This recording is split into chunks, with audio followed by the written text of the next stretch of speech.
Mind codes. No sweat. Yeah. Whew. Yeah. I just be talking that good. Still they gon' say that I'm bad. Yeah. We gon' go clean up the hood. I'm about to give them my lash. Soon as they look at the presents, they wanna bring up my past. Yeah. We be exposing them liars. I'm about to put them on blast. I will not apologize for it. I will not apologize for it. I just be talking that good. Still they gon' say that I'm bad. Yeah, we gon' go clean up the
hood. Shalom, family. This is Elder YARAH coming to you live again, giving all praises to the God of Abraham, Isaac, and Jacob for the things that he has done for us, to his son, Yeshua, Yahawashi, some who call him Jesus the Christ, for the work that he has done in showing us how to walk the Torah circumspectly, how to walk it out in this day and time. I want to just briefly give a shout out to again my brother Anonymous Hebrew. Shout out to you, Art. Peace and blessings to you. It was a pleasure speaking with you on today, as well as to the House of Conscience, Sinetta Studios, and Sinetta himself for hosting a debate on last evening versus Chris Harris. Shout out to Chris Harris for a decent debate and for attempting to prove or show that there were no Israelites on the west coast of Africa, or to show that even Israelites never existed, or that there were no Israelites taken from the west coast of Africa over into the slave trade. So I'm going to wait a few more minutes, give people some time to come on in, and then I'm just going to briefly touch on that, a brief review of the debate last evening again, and then go into just a brief lesson. Only going to be about an hour. So come on in, family, like, share, subscribe. Let some folks know that we're on. I may open up the panel for a few minutes to take some questions and some answers. I know a lot of people wanted to have a brief discussion based on the debate last evening, but I may do that just for a few minutes this evening. So come on in, family.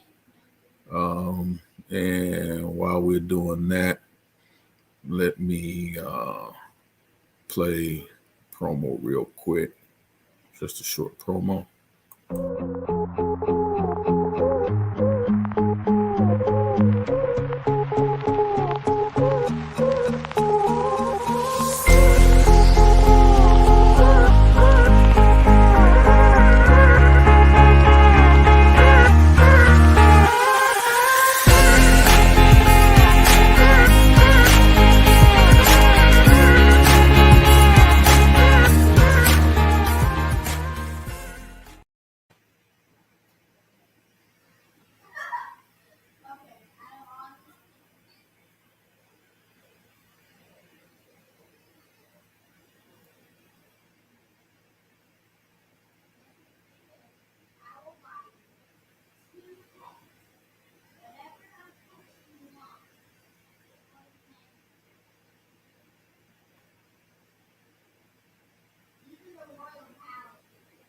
All right, family. Again, peace and blessings, peace and blessings.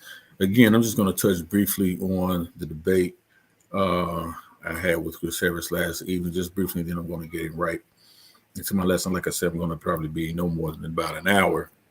But let's get into it. Let me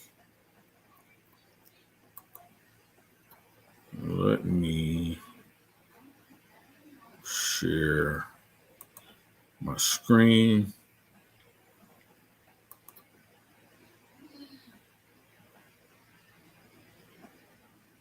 Now let's just go into a few things. If you haven't already, like, share, and subscribe. Let me know you're in the building, family. And let's do this.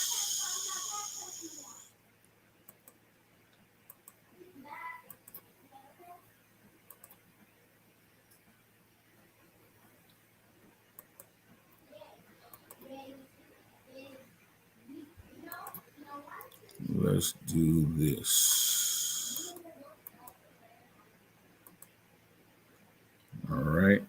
Should be sharing right now.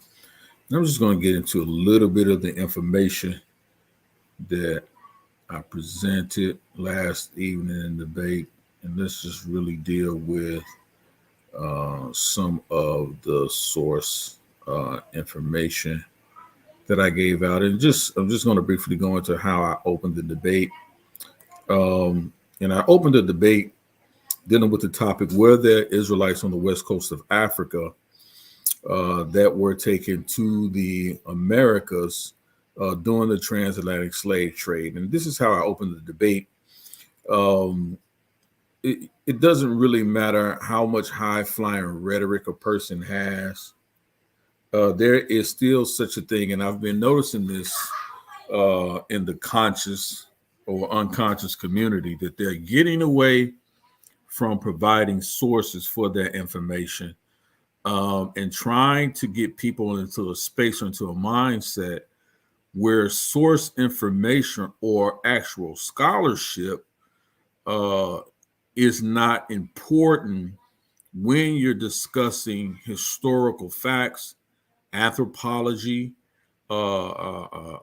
geography, geology, that these things are not necessary. All you have to do is give your opinion on a subject, and it should be received or accepted without any vetting, without any collaboration, or without any source information to back up what you're saying. I was speaking with the young lady earlier, and what she was simply saying was, well, there's some things that are just common sense. Well, a lot of things are just common sense, right? People ascribe to common sense.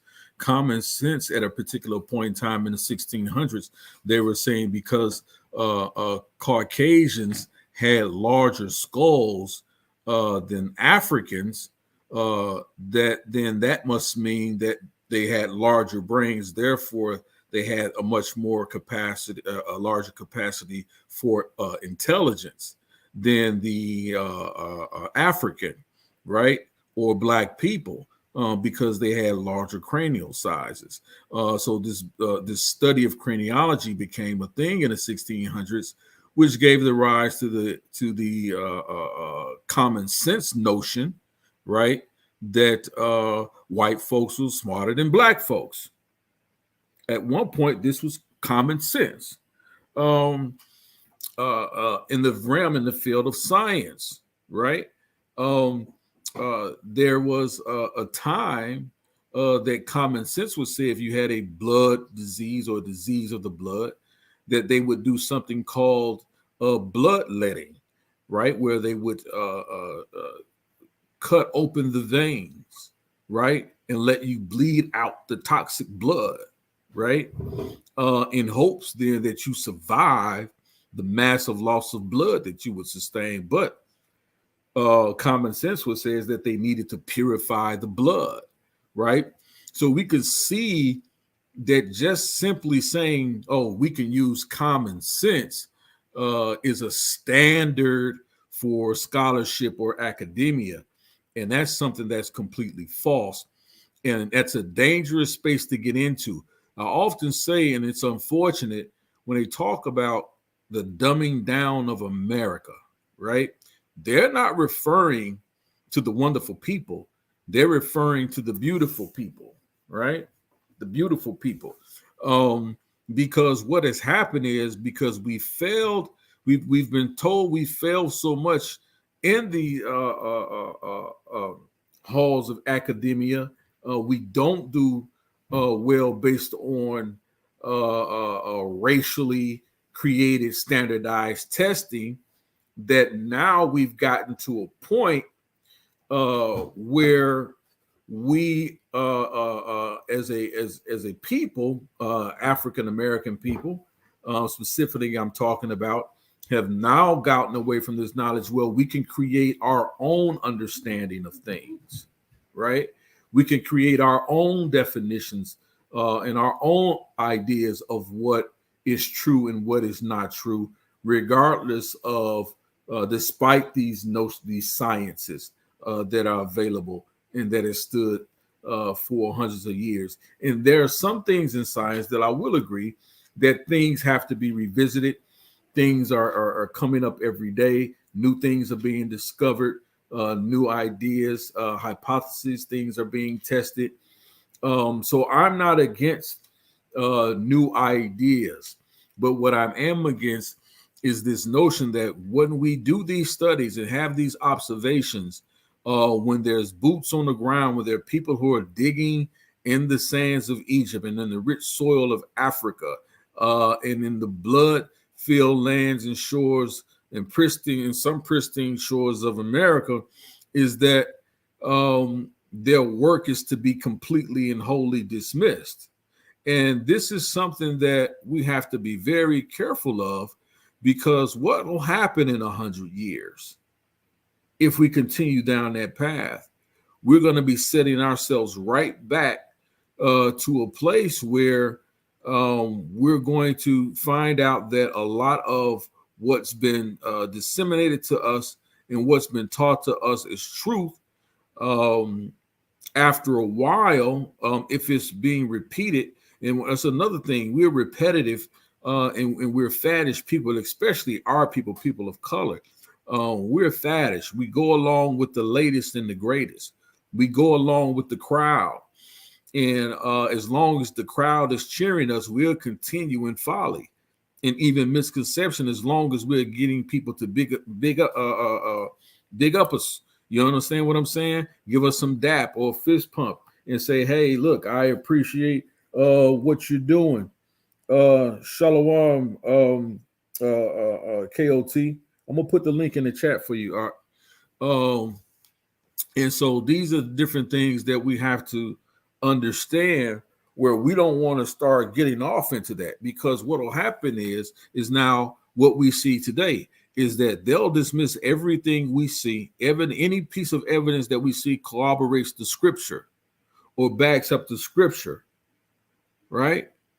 Any archaeological finds that we back up, that we see that corroborates the scripture. And people will come out with this, because I heard one person say this, and I believe it may have been Lex Vortex, and he made a statement, I believe, and if I'm misquoting you, please forgive me on that, brother. But he says, how do I know that when and how can I stand with archaeology? How do I know things aren't being planted today as we speak, right?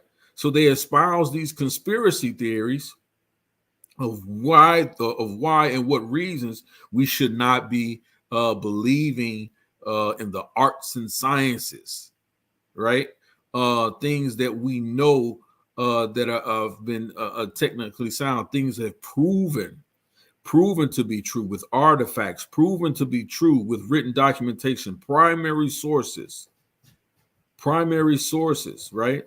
And to simply rely on others now in their pseudo-intellectualism or fringe scholarship, which I dare to say, I think my brother Chris Harris, though we gave a great debate, a lot of his retort and a lot of his rebuttal was simply a lot of pseudo-intellectualism. I'm not saying he's not an intellectual or he's not intelligent. I'm saying his argument to me last night was filled with a lot of pseudo-intellectualism, because he addressed very little of the actual evidence that I presented, even coming from PhD scholars like Dr. Dana Reynolds Marnici, that clearly says in the video that I showed that there were Israelites coming off the west coast of Africa, taking on slave ships and taken into the Americas. Like, there's no evidence that was presented against that, other than I don't believe Israelites existed, right?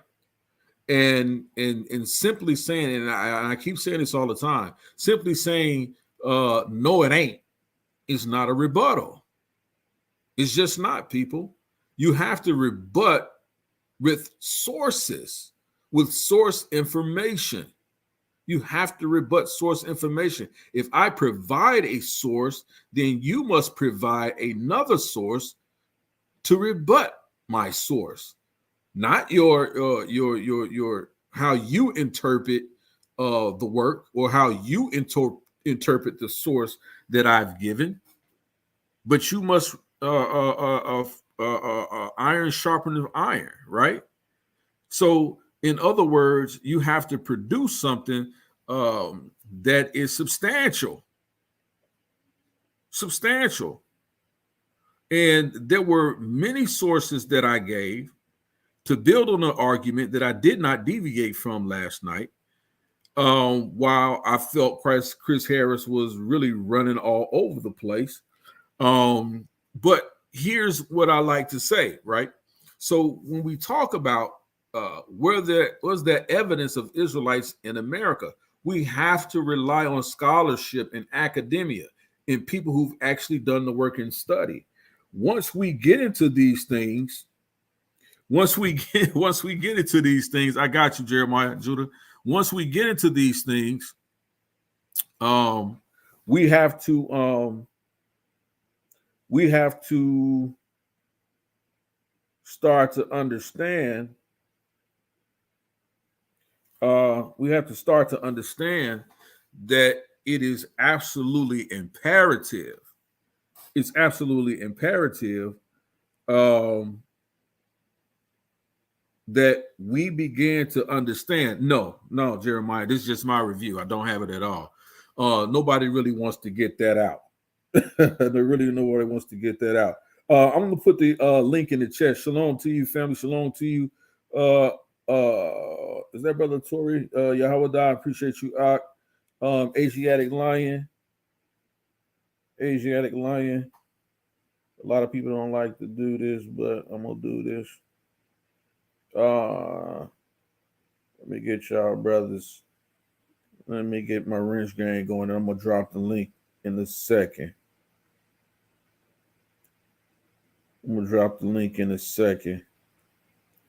All right. So these are the things that we really have to start really paying attention to. So let me do this real quick. I'm not going to beleaguer the time because I'm not going to be on very long, but let me get back to that.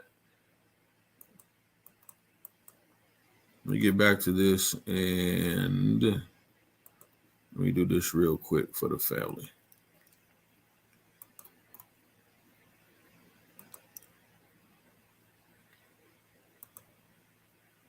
All right, I've put the link in the chat. Those who would like to come on, let's come on. Let's talk about it. If you want to do that, we can have a brief discussion. It won't be anything crazy. Let me pin it up here. All right. The link is at the top. And so, yeah, I definitely want to get into that just a little bit. And so let's really get into it.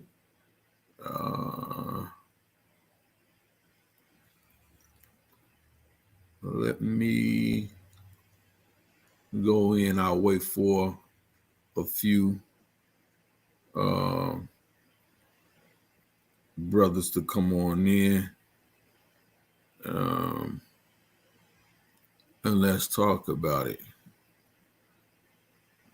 if they like. But until that happens, let me get into a little bit of this information here. Where am I going? Here we go.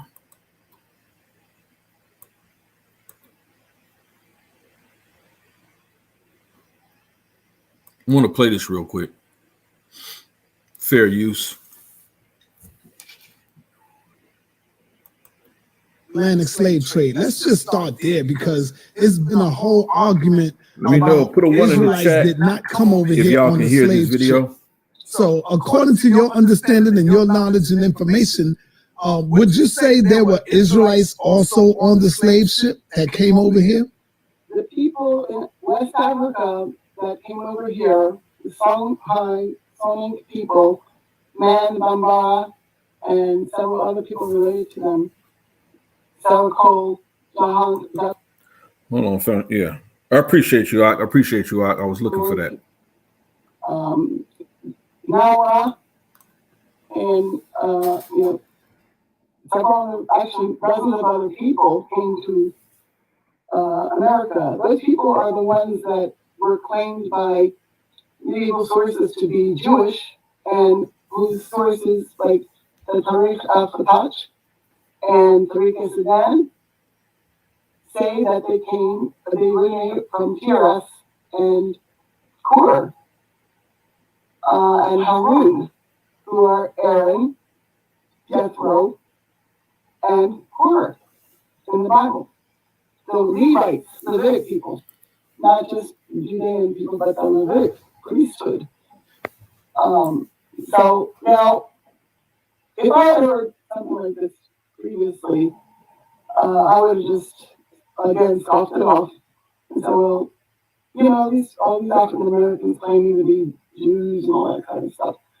I mean, they're just being, nationalistic, and want to make themselves feel good. That's what, people think, when you see that. But the fact is that there were people that were considered Jews in the medieval period that came to America as slaves. And they were probably in the millions.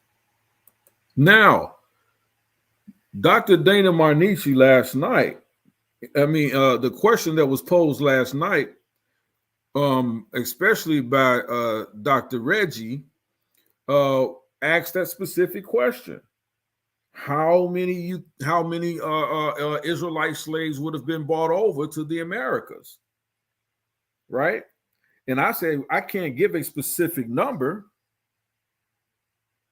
but Dr. Dana Marnici here, PhD scholar from the University of Chicago, professor who's done the work, right?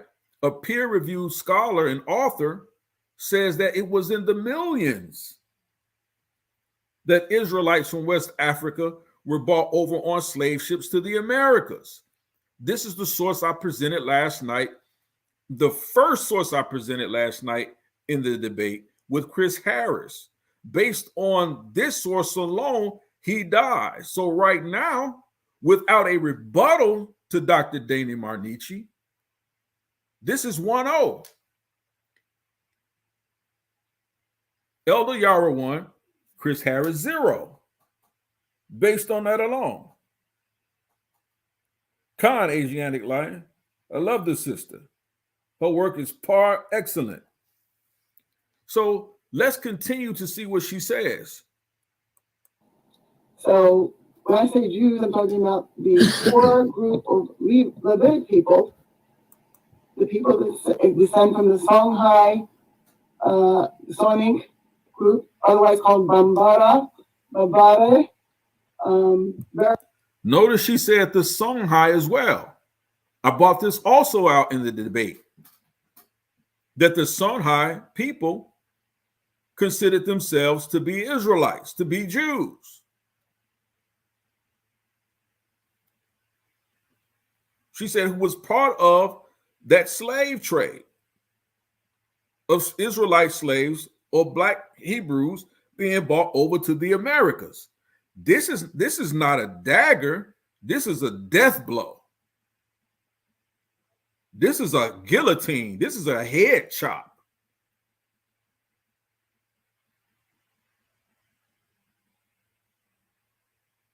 If we're basing it on scholarship in academia and not high-flying rhetoric.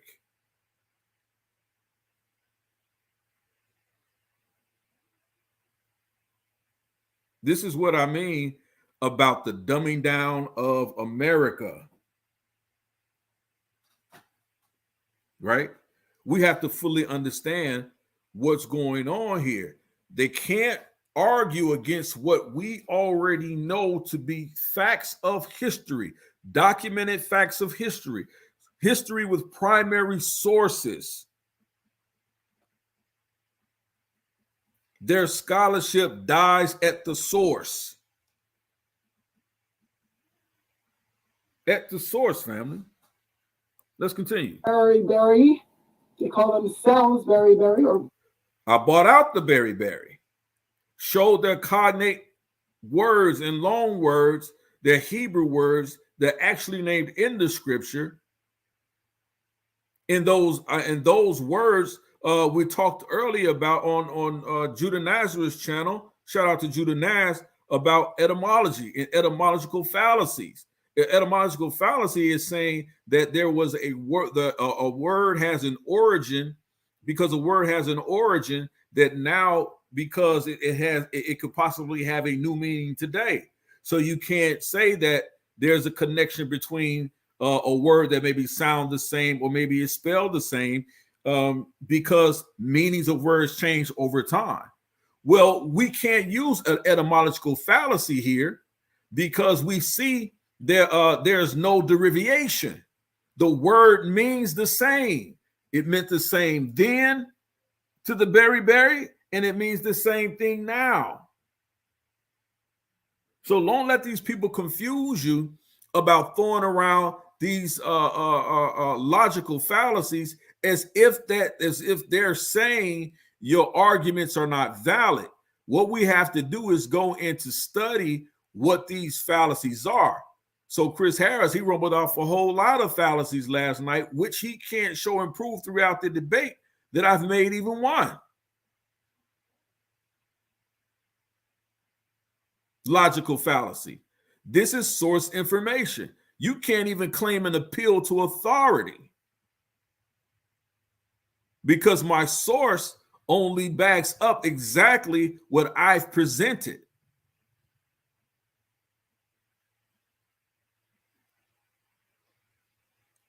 Let's continue, family. We're talking about Israelites on the west coast of Africa being taken on slave ships to the Americas.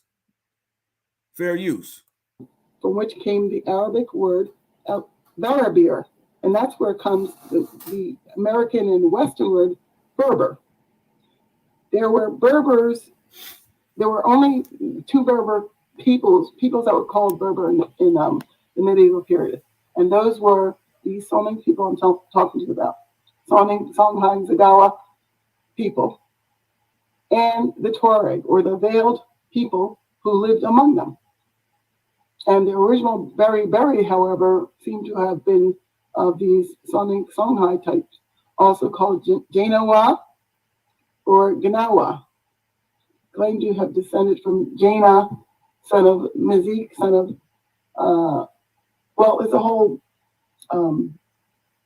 it's a whole tradition about in genealogy about where the Berbers came from. But when you say Janawa or Ganawa, you don't think of other people but the African people, the African groups of Moroccans. Excuse me.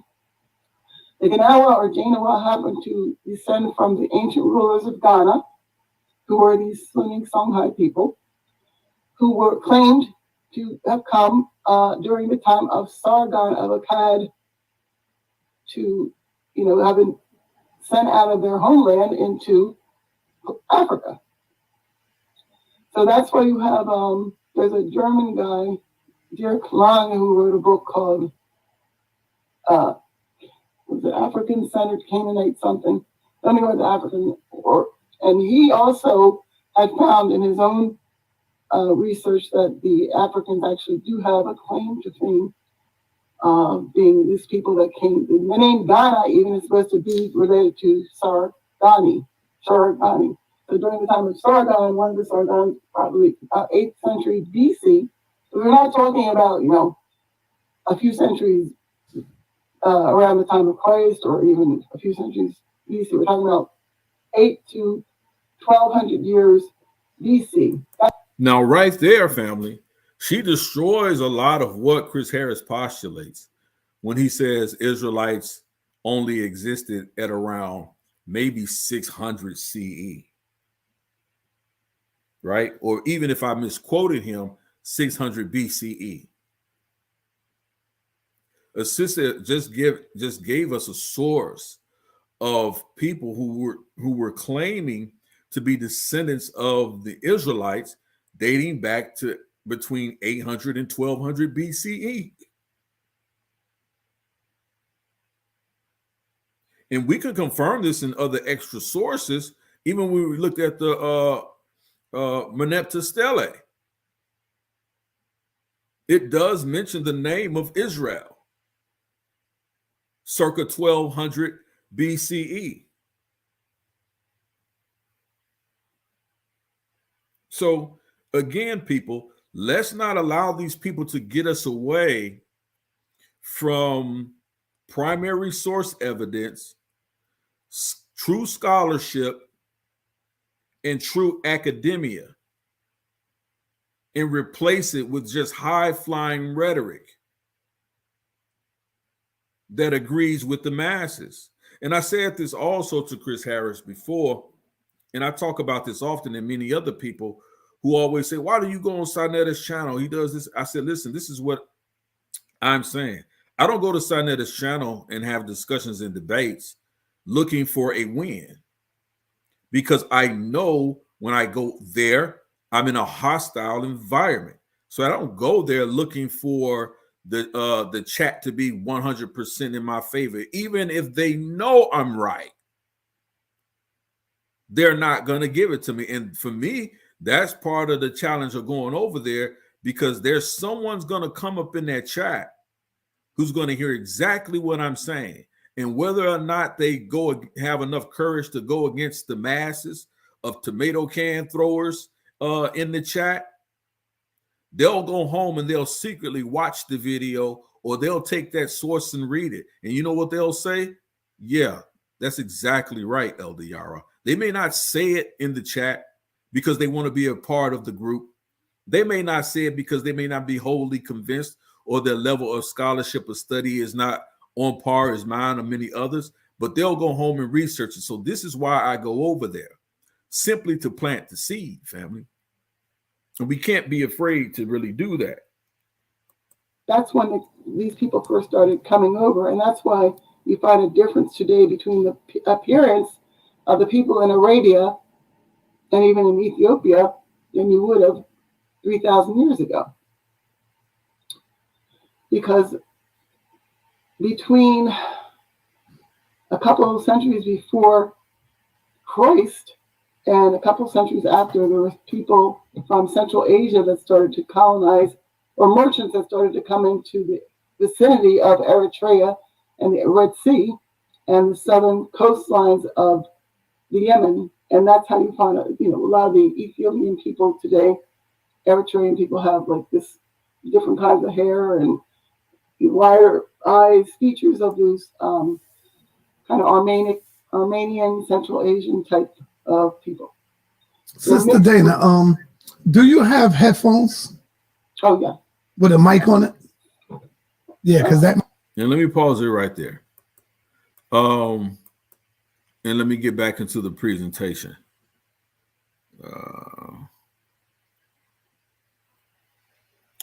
Because get back in.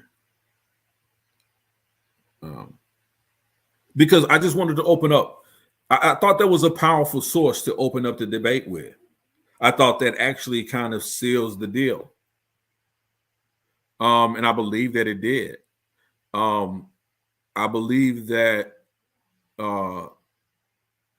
in the actual debate, based on the topic of the debate, there's no way you can postulate that Israelites didn't come over from the west coast of Africa, who we clearly know that were there and identified, according to Dr. Dana Reynolds-Marnichi. And shout out to her, and peace and blessings upon her as well, wherever she may be, for her scholarship and her work, that the only way they would have gotten to the Americas would have been by boat. And there weren't luxury liners. These were slave cargo ships.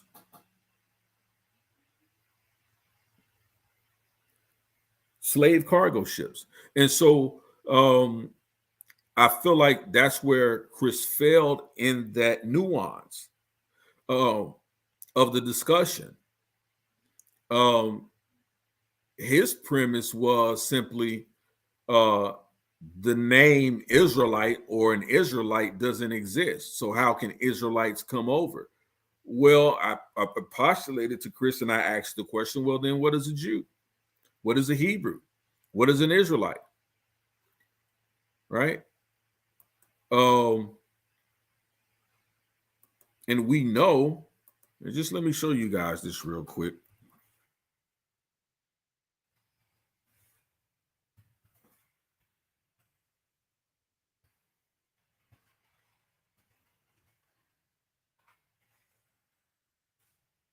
Let me show you that real quick.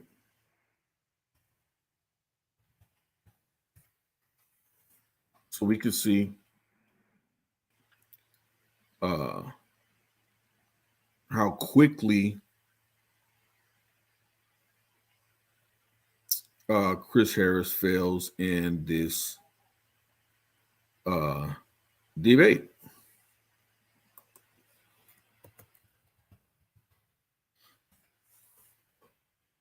Right? And let's just go here. I'll just read the Wikipedia definition for the sake of time, right? I'll go to the source if need be. It says in the Hebrew Bible, the term Israelites is used interchangeably with the 12 tribe, with the term 12 tribes of Israel. Although related, the terms Hebrews, Israelites, and Jews are not interchangeable in all instances, right? Now watch this. Israelites refers to the people whom the Hebrew Bible describes specifically as the direct descendants of any of the sons of the patriarch Jacob, later called Israel, and his descendants as a people are also what? Collectively called Israel, including converts to their faith and worship of the national God of Israel, Yahweh. Hebrews, on the contrary, is used to denote the Israelites' immediate forebears who dwelt in the land of Canaan. The Israelites themselves and the Israelites' ancient and modern descendants, including Jews and Samaritans, Jews, Yahudim, is used to denote the descendants of the Israelites who coalesced when the tribe of Judah absorbed the remnants of the northern Israelite tribes. During the period of the divided monarchy, Israelites was only used to refer to the inhabitants of the northern kingdom of Israel. And it is only extended to cover the people of the southern kingdom of Judah in what? Post-exilic usage. And this is what we say. Efforts to confirm the Israelites' biblical origins through archaeology, once widespread, have been largely abandoned as unproductive, with many scholars viewing the stories as inspiring national myth narratives and little historical value. Scholars posit that a small group of people of Egyptian origin may have joined the early Israelites and then contributed their own Egyptian Exodus story to all of Israel. William G. Devers cautiously identifies this group with the tribe of Joseph, while Richard Elliott Freeman identifies it with the tribe of Levi. Based on the archaeological evidence, according to the modern archaeological account, the Israelites and their culture did not overtake the region by force, but instead branched out of the indigenous Canaanite peoples that long inhabited the southern Levant, Syria, ancient Israel, and the Transjordan region through a gradual evolution of a distinct monolatheistic religion centered on Yahweh. The outgrowth of Yahweh-centered monolatheism from Canaanite polytheism started with Yahwehism, the belief in the existence of many gods and goddesses of the Canaanite pantheon, but the consistent worship of only Yahweh, along with a number of cultic practices. And so I wanted to read that because this is where a lot of people get their misinformation about when they talk about, well, here's the difference between Israelites, Hebrews, and Jews, right? And I'm going to show you where people are emphatically incorrect when it comes to this notion, right? So this is where I wanted to get into where I began to talk about the oral supremacy of the Torah and how it relates to this debate. So let me get into that.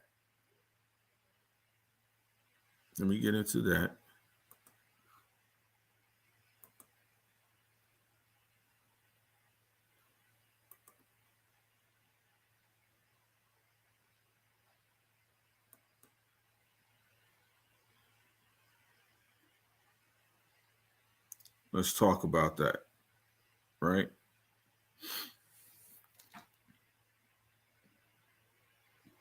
Just give me a few seconds. Let's wait for this to come up. Okay, here we are. All right.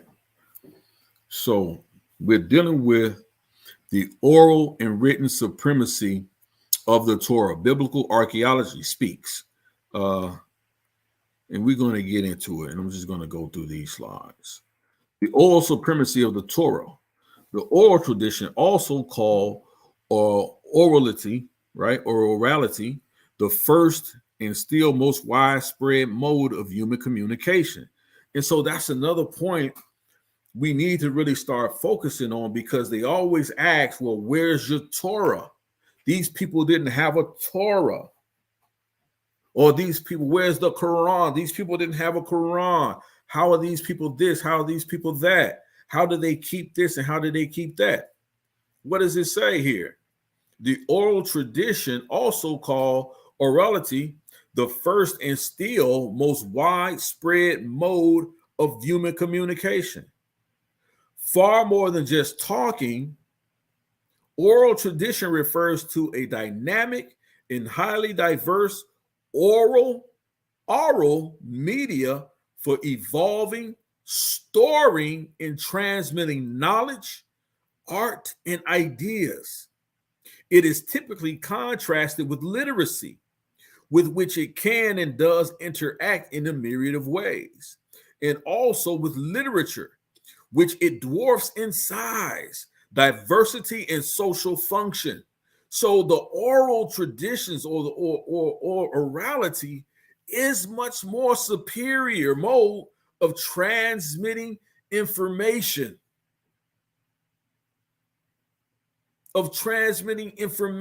and knowledge and art, storing information, evolving media for evolving ideas. Oral supremacy, the oral tradition,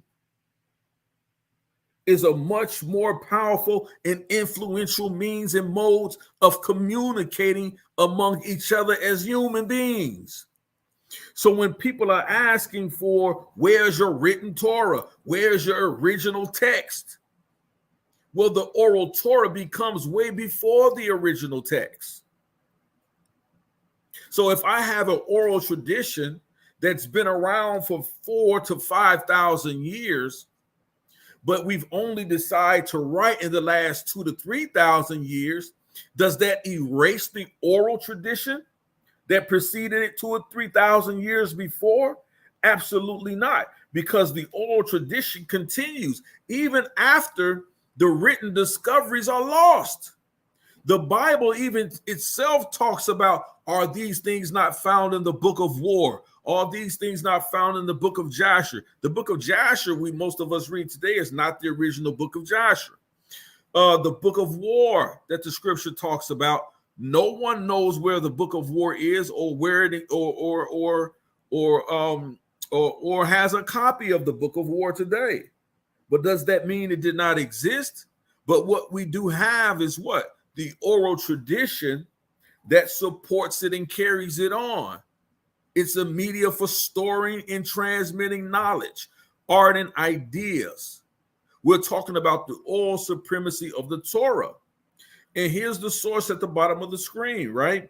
John Miles Foley, Oral Tradition, Encyclopedia Britannica, January 6, 2019, right?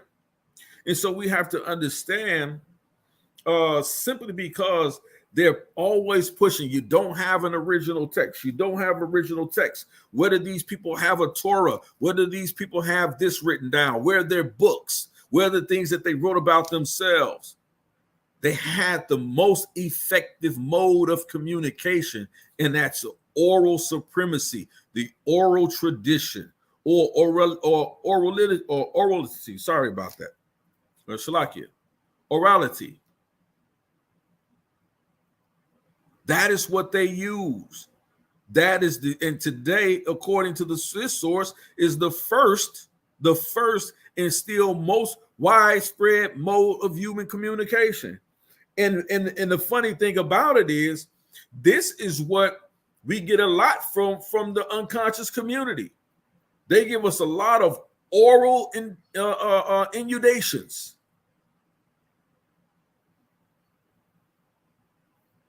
A lot of oral inundations, things they cannot really support.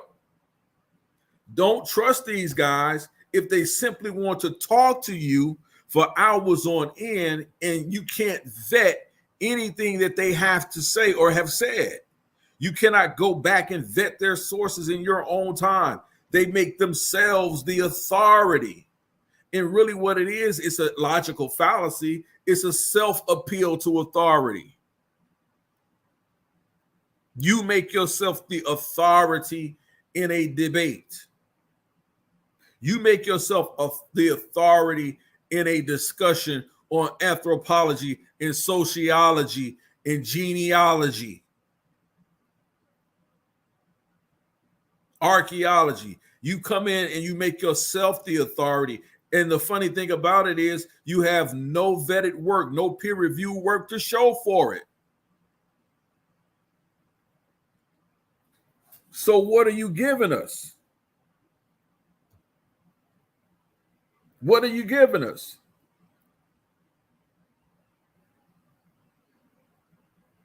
Let's continue. The primacy of oral tradition. For millennia, prior to the invention of writing, which is a very recent phenomenon in the history of mankind, we have to understand that. Oral tradition served as the sole means of communication available for forming and maintaining societies and their institutions. This is what we see throughout the Torah. This is what we see in West Africa for years. Western explorers would go into the interior coast of Africa and say these people are barbarians. They have no books. They have no art. They have no writing. But they can sure beat a drum and tell a story.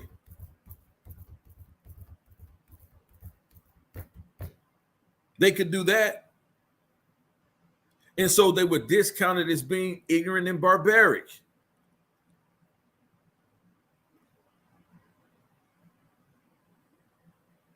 But moreover, numerous studies conducted on 6 continents, people, have illustrated that oral tradition remains the dominant mode of communication in the 21st century, despite increasing rates of literacy. That's important, people, to understand. Talking about the supremacy or the primacy of the oral tradition. Discovery and rediscovery. Pay attention, family. Contemporary understanding of oral tradition depends not on documents. The oral tradition does not depend on written works, which are at best written reflections of oral traditions. What we see written in the Torah is only a reflection of the oral traditions that we've carried from times on end, family. This is why people often ask me the question, and they say, "Well, hey, look, what do you think about the first 5 books, and what do you think about the book itself, a canon?" Which somebody earlier was trying to pin a brother down. Well, when was the first 5 books canonized? It doesn't matter when they were canonized. It really doesn't even matter when they were written, because the oral traditions exist, are still intact. They're still in place, and they precede and predate any reflection of it in writing. So simply because something is not found in writing does not dismiss the oral tradition. This is a bag of tricks that the unconscious community likes to fight against us with as Israelites and believers. Listen to this.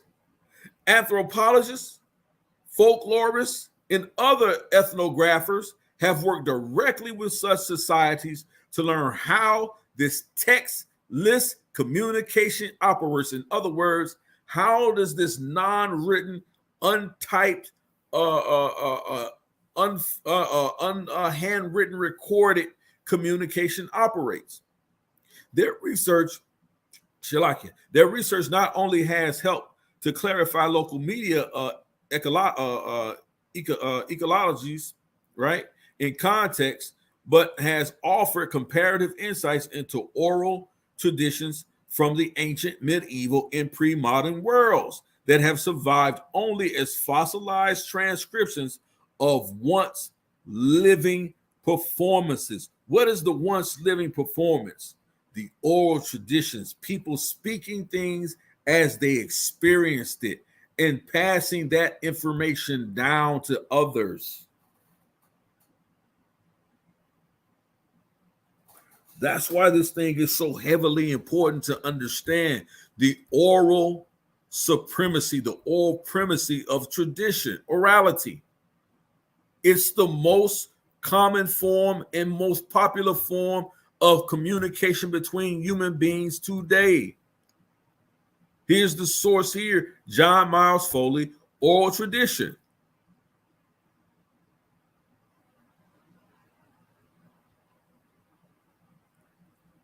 This is why the scripture tells us power of life and death lies within the tongue.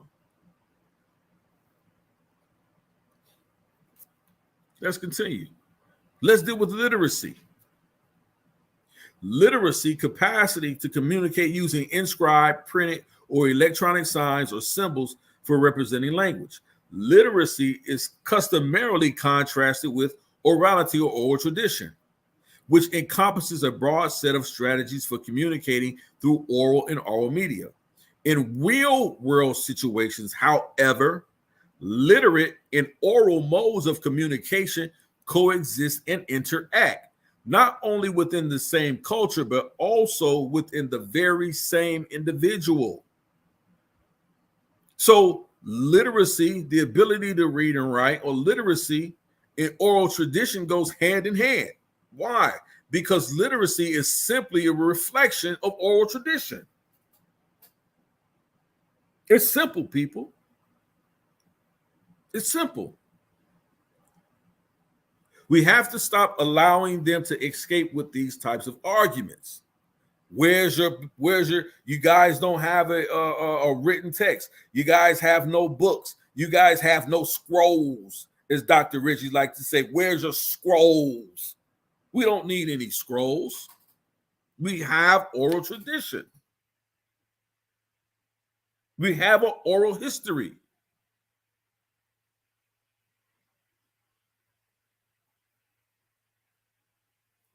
Let's continue. Discovery and rediscovery.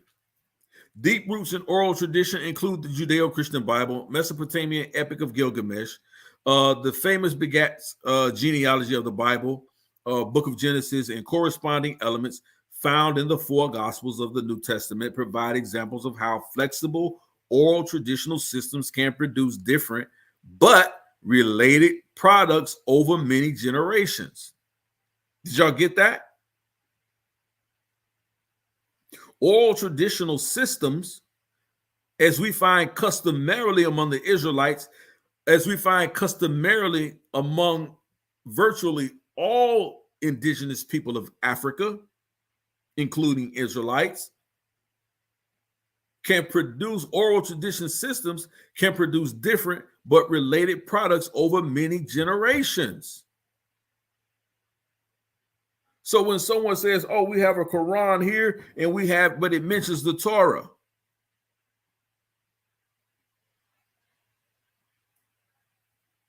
The Quran and the Torah are different products to a degree,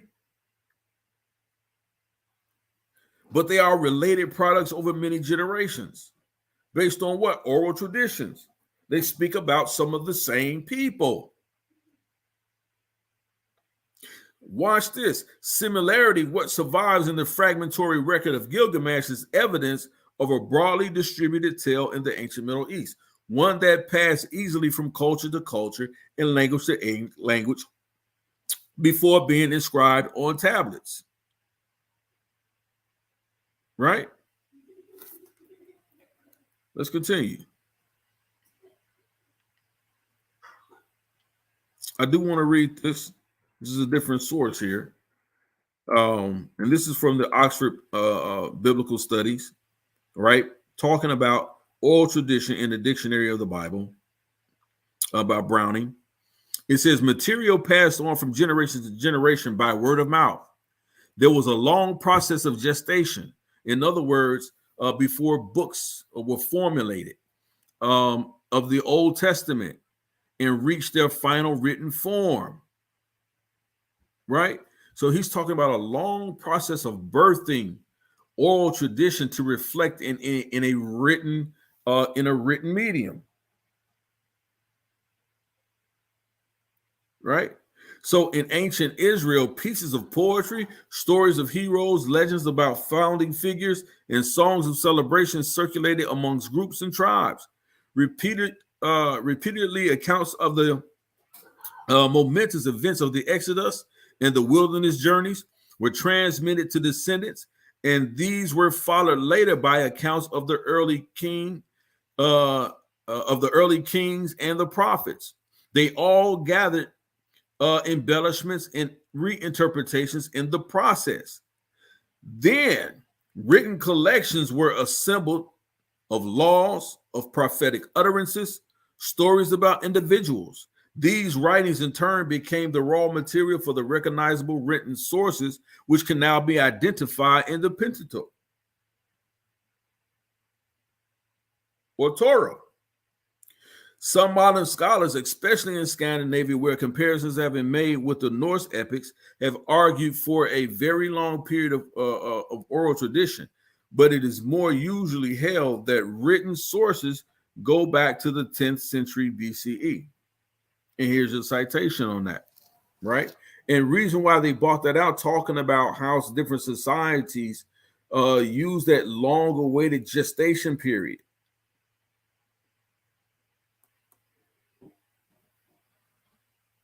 Shalakia. Oral tradition versus oral transmission. This is very important, right? First, we have to distinguish between oral tradition and oral transmission. The term tradition implies a long-held belief or practice that is not necessarily connected to any explicit facts or evidence. Transmission is a method of conveying information. The content of the Bible was, in some cases, first relayed through oral transmission, but not as the result of tradition. Rather, what was being transmitted was a direct explanation of specific facts regarding certain people, places, and times. In most cases, the biblical text was put into written form at the time of or soon after the events described.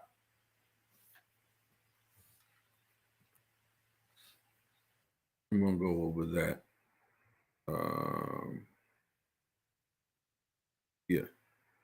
So again, we see that there was a clear oral supremacy within of the Torah that lived among the tribes of Africa.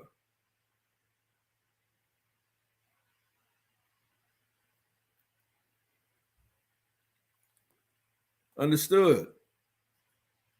Now,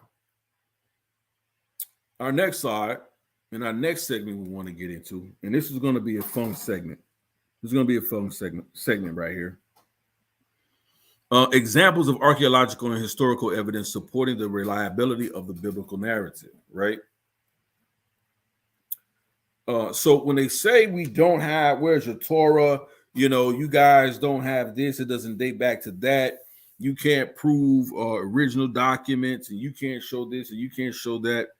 Well, let's deal with the oral tradition, oral transmission, and see how that gestation period began to formulate itself in written form, right? So examples of archaeological, historical evidence supporting the reliability of the biblical narrative. All of these provide significant information that corroborates the biblical history from the period of about circa 1900 to 500 BCE. but we do not have the writing of historians from this time period. Manuscript and inscription are the sources of historical knowledge. I had a maybe a two-hour discussion and dealing with Brother Reggie on what a manuscript was.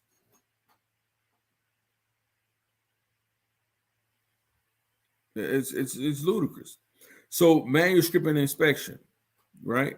The manuscript is a handwritten or a manually typewritten document, whereas inscription is the writings on relatively hard surfaces such as stone or metal. And that's another thing. A lot of those people were scribing. This is why it talks about the line pens of the scribes, right? They had these sort of maybe iron sort of like pens, right? And they would etch. And so you would find out, and as we see in this presentation, they would etch and carve things into little 10-size books. And when I say 10, not the number 10, but the element. And so they would scribe these things. Now, over a period of time, these things are biodegradable. They would wash away. They would erode. They would rust, right?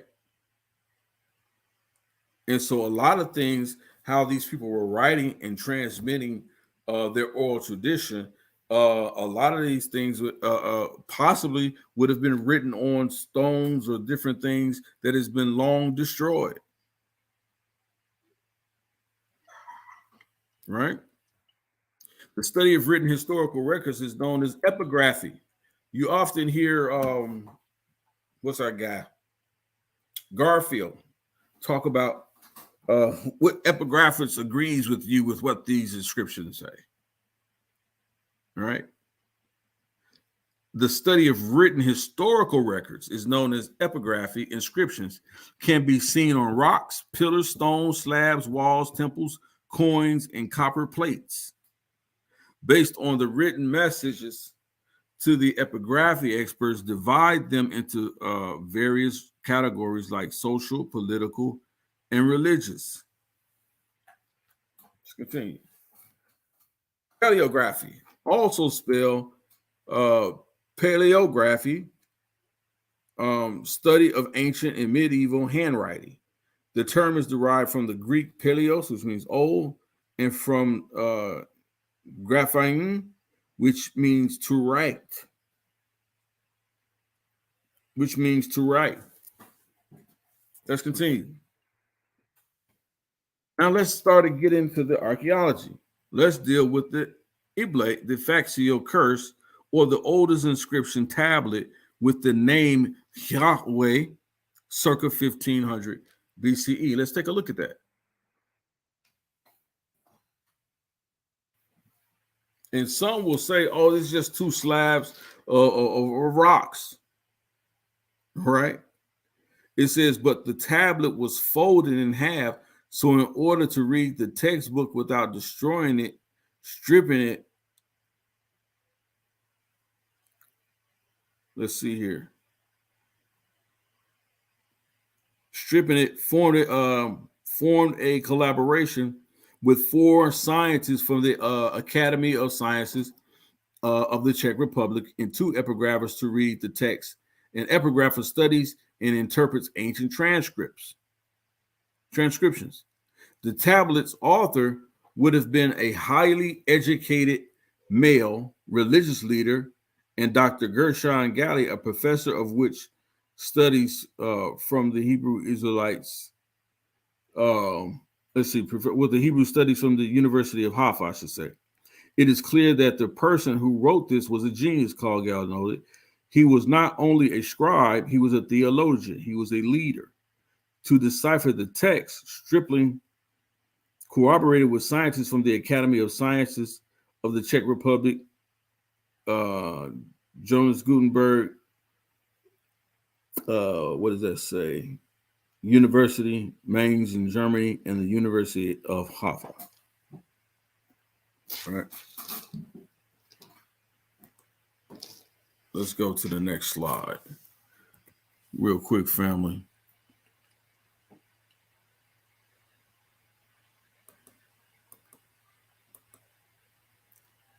We're going to take a brief station break.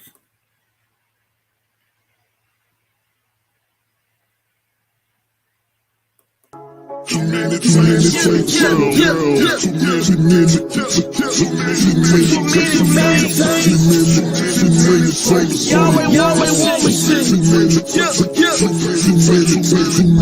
I can tell that you wanna see me lose at the same time, lose on the song, trying to move on the low, can't escape, you on the view, and you go, you move, you will go, on the front, on the ground, by the room, by the road, got the hook around, it's true, you focus, I might lose, and another nigga throws on your movement, strong enough to grow, man, strong, man, straight like cologne, which I hear going on in the trap, you practice the best you so long, but you and I leave it, the life will be judged, you think it's a creed, you own me alone, how you gonna talk like a boss, you don't even own the keys to your home, you don't wanna see me in the zone, in the zone of a king, in my veins, I'm a lanes, I'm alone, with a clean, I'm a fashion with the phone, I'm about to love, quiz on my own, if we in the war with the other side, why you not taking shots at the other guy, let me summarize, you advertise black on black crime and antagonize, when I analyze it with my name is my nature with the fire, I can see it clearly through my third eye, point of view, higher than the birds fly, no corner, like the summer ride, you just target practice for me, bullseye, you a clout chaser, working full time, and your paradigm is a narrow.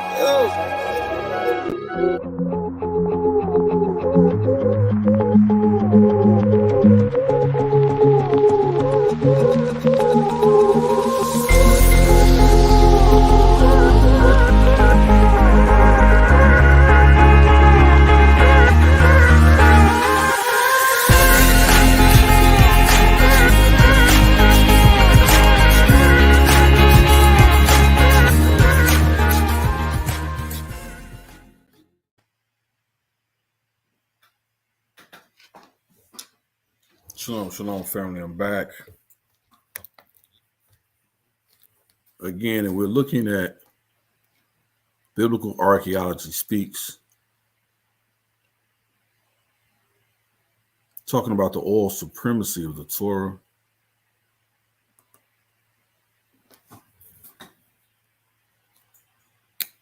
Right?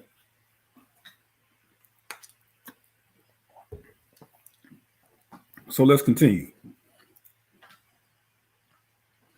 Dr. Scott Stripling, the director of the Archaeological Studies Institute at the Bible Seminary in Kati, led the team that discovered the small folded lead tablet on Mount Ebal in Israel. It reads, "Cursed, cursed, cursed, cursed by the God Yahweh. You will die cursed, cursed you will surely die, cursed by Yahweh, cursed, cursed, cursed."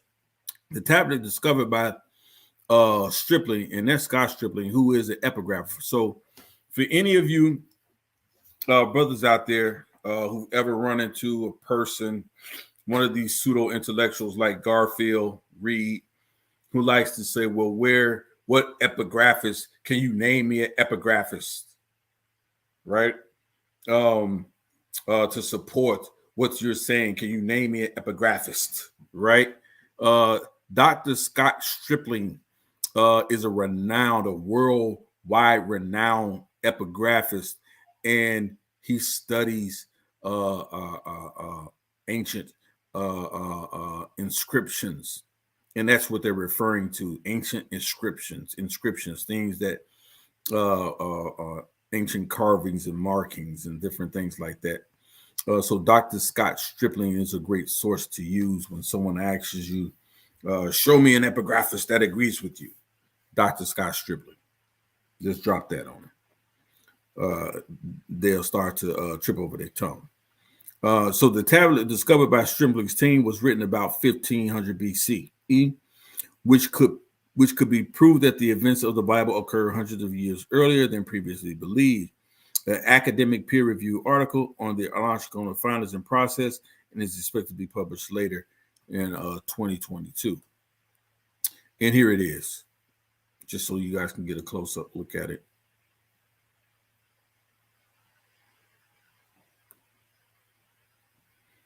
All right, these markings here, these little wedge markings and impressions, they would have taken a piece of wood or small pen or whatever and made these sort of clay things or metal things at times. Sometimes it would be, and they would put these impressions in of writing.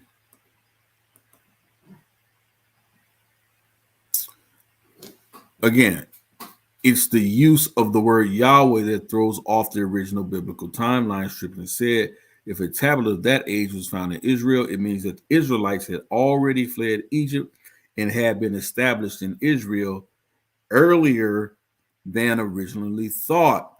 And why is he saying earlier than he originally thought? Because you have some people who want to say that the Exodus occurred circa 1200 CE. I'm sorry, BCE.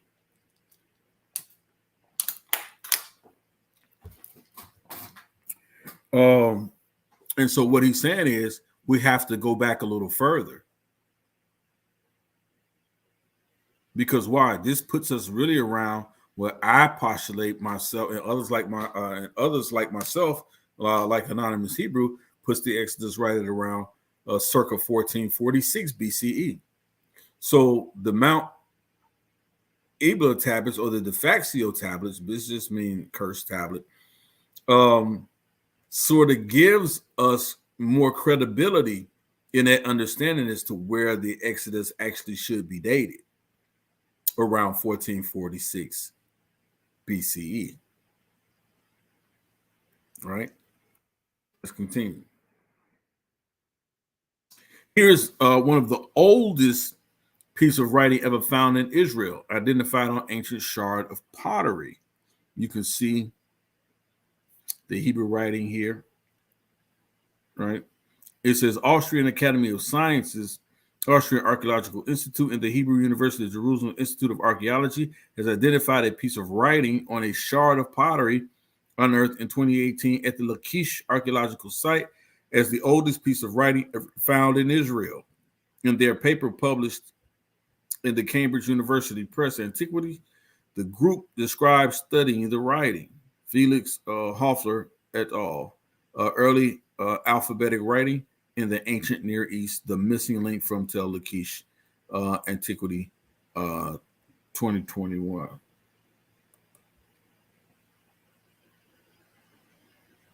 It says the researchers have been able to transcribe some of the writing on the shard. Some of the letters appear to be forms of Dalit, or an Ayin, or in Bet, which combine to create the word Ived, right? I brought this out earlier about what an Ived is. Actually, last night on on Judah Nazar's show channel earlier, Ived, which in Hebrew means slave. Another bit of script appears to spell out the word for nectar. The researchers note that prior evidence has shown that all of the alphabets created around the world got their start with hieroglyphics. The writing they found represented an early part of the process that led to an alphabet. They also note that it proves that the alphabet that arose in the Levant did not come from Egypt. Ooh. Ooh.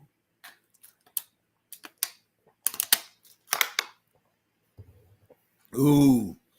And the reason why that's significant is because it's often talked about how Israelites, or the people in the Levant region, stole everything they had. Their wisdom and knowledge came from ancient Kemet.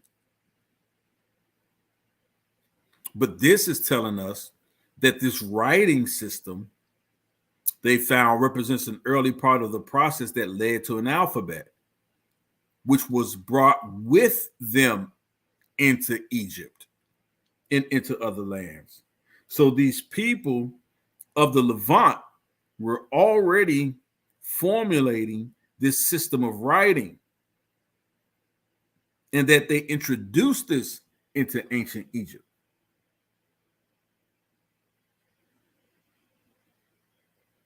That's huge right there, family. That's huge right there. The finding is considered to be significant because it helps to fill a gap between early testimonies of scripts and the development of Semitic alphabets in the area.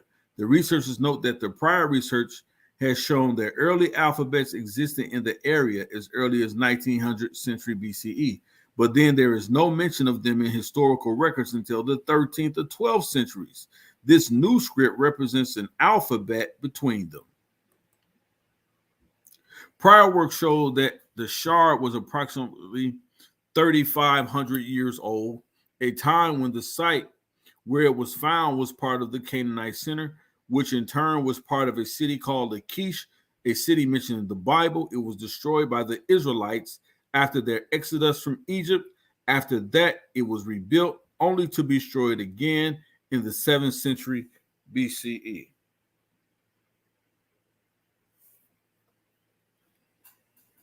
Let's continue.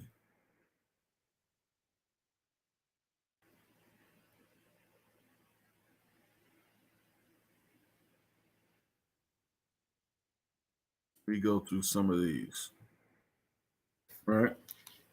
The Shamak inscription, one of the ancient Egyptian stone slabs inscribed with the name Hashamak from Exodus 31:6, used by Petrovich in his research.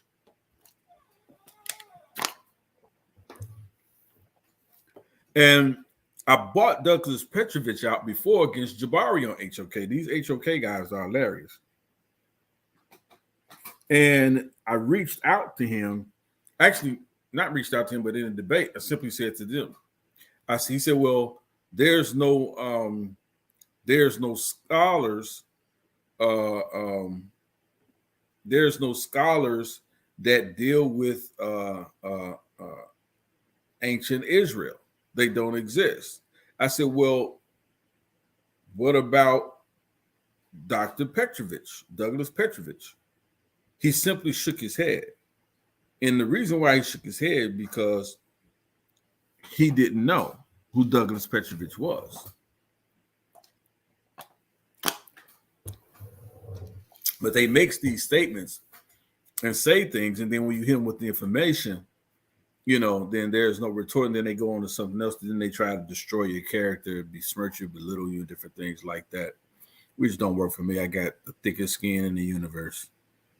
But this is what they try to do, right?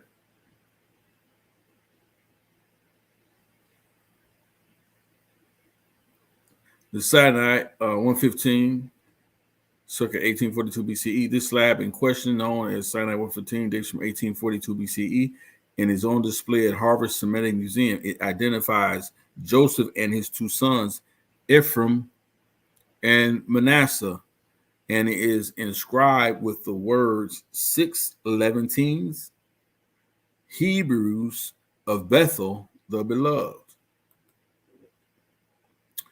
The Berlin pedestal, 1550 to 1290 BCE. The Berlin pedestal is a stone inscription acquired by Egyptologist Ludwig Borchardt from the Egyptian merchant in 1913. This piece, roughly 40 by 14 centimeters, was probably part of a pedestal base. The Berlin pedestal, while the inscribed face is broken, a sizable amount of imagery is preserved. 3 captives are displayed, tied together at the neck and depicted in the classic Egyptian West Asiatic form, a general depiction in of Middle Easterns. Right? So here we are again with the Berlin pedestal, right? 1550 BCE to 1290 BCE. The statue-based relief fragment in the Egyptian Museum in Berlin, right? Here's one of the cartouches that we see. It says each prisoner has a corresponding name ring, right? This is a name ring. This whole thing.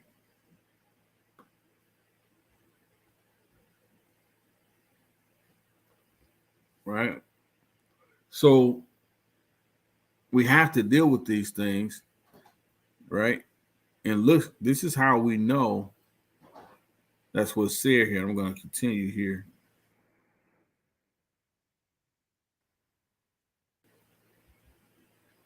With the vulture motif, the pure translation of this name ring is Isar,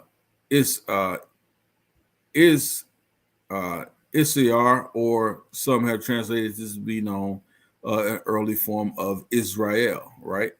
Or it could be Asir, right? But this name is unique. It is not known in this form or any topographical list. However, there's a real complexity to Egyptian spelling. The same hieroglyphs can be sometimes represented entirely different. So let's continue here.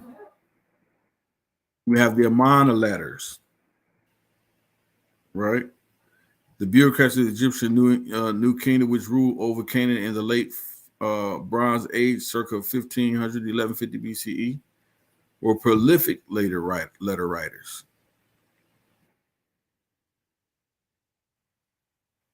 So we know that we have lots of things that we could be going through and sharing that gives us some support on Hebrew Israelite or Israelite writing of the time being recorded. And then this is well after the oral tradition,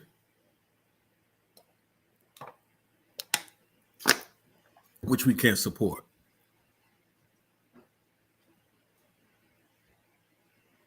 Right? Here's another source, family. The famine stele.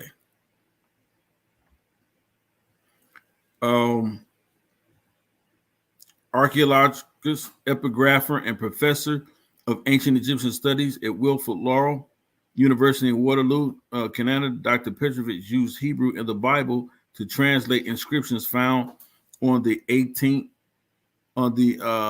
stone slabs. It says there is a connection between ancient Egyptian texts and preserved alphabets. Petrovich stated recently while promoting this forthcoming book on the subject, I absolutely was surprised to find a reference to Moses because he resided in Egypt for less than a year at the time of the provoking and astonishment there. So this inscription here, according to the epigraphist, clearly states that Moshe was here.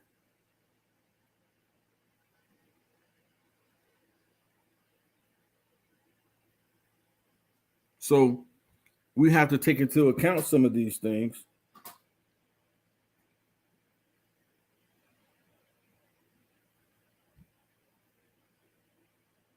Yaya, right? We have to take into account some of these things.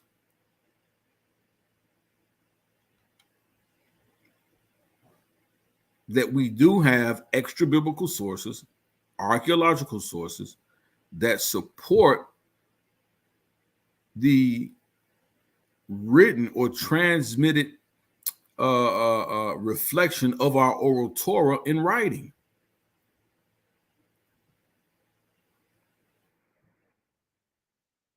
The land of the nomads of YARAH et Soleb. This is by Titus Kennedy. If you really want to get into a lot of biblical archaeology and studies, Titus Kennedy is great.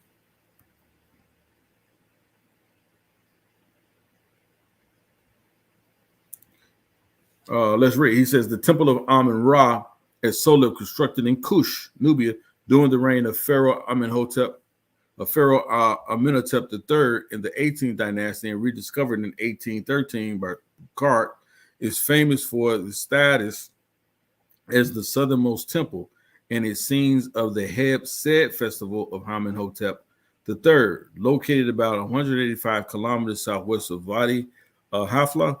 The partially preserved Soleb temple of Amenhotep III on the west bank of the Nile, just south of the Third Cataract, can be difficult to access. According to the building inscription, Amenhotep III was from Thebes. The Soleb temple must renamed Kemet and was dedicated to Amun-Ra and to Amenhotep III as a deity. A new kingdom cemetery was nearby to the west, and subsequent rulers, Akhenaten I and Tutankhamun, also had modifications made of their temples. Even as early as 1829, the expedition of Major Felix, which visited the state, recognized that the prisoners' inscriptions on visible columns were commemorating the victories of Amenhotep III. But after the centuries, Sector 4 of the Apostolate hall was in ruins, toppled, and partly covered by sand. And here's the source here: Titus Kennedy, The Land of the Shasu Nomads, Nubian Studies.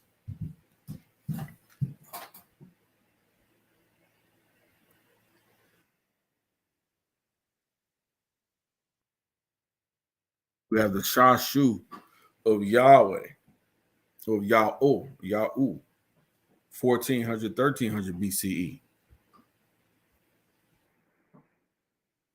Here again are the Shashu of Yahu.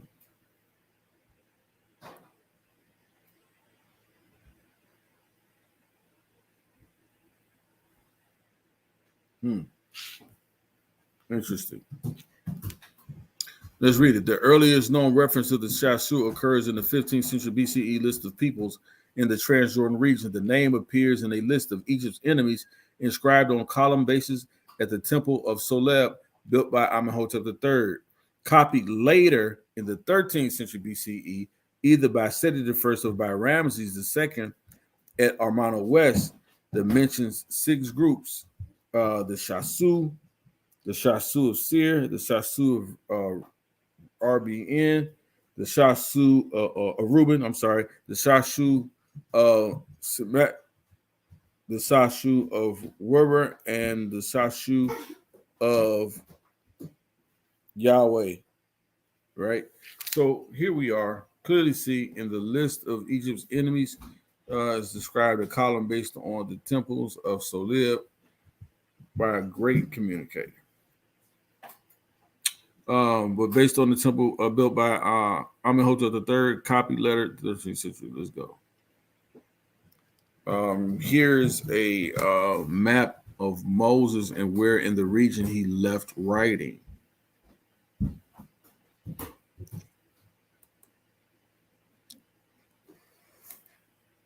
Left writing. Let's continue here.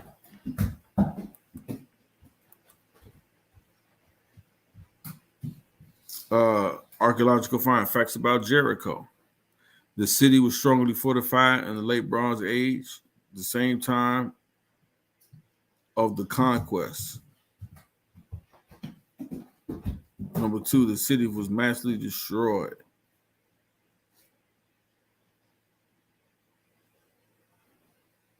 You see that? It gives you people some time to look over it.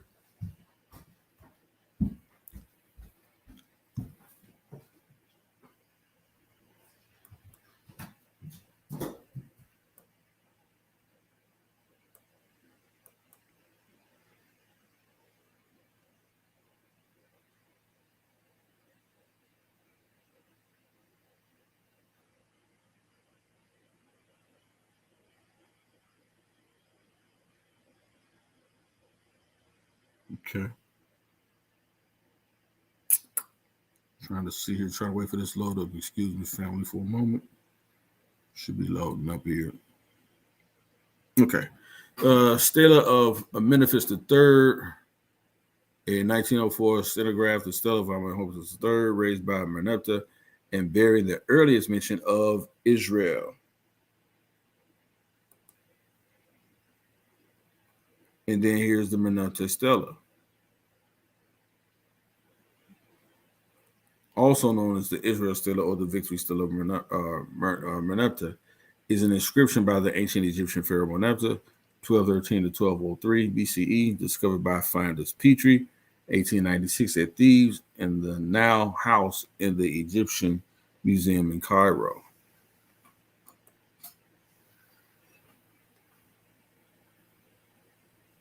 This is more of that.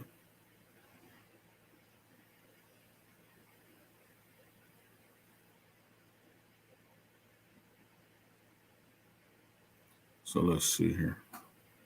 This thing's taking a long time, or whatever it is.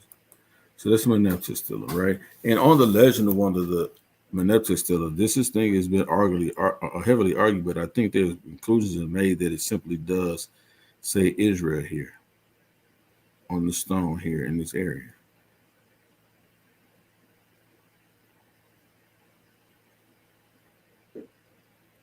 So let's see this thing. The Isbet Sartar Astrakhan by William H. Shea. Right. Now, what they were doing with these two objects in Israel was teaching people how to write.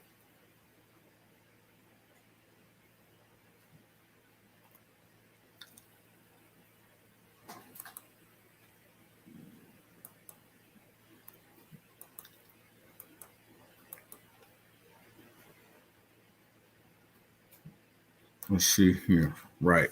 So evidence of Israelites. Two kinds of evidence ordinarily enable scholars to date ancient writings. Both are involved in dating the Isbet Sartar shard first. The archaeological evidence, that is, what is the date of the archaeological stratum in which the inscription was found. Second, the evidence of the letters themselves, their shape, direction, and form. The first type of evidence entails a stratigraphic analysis. The second, a paleographic analysis.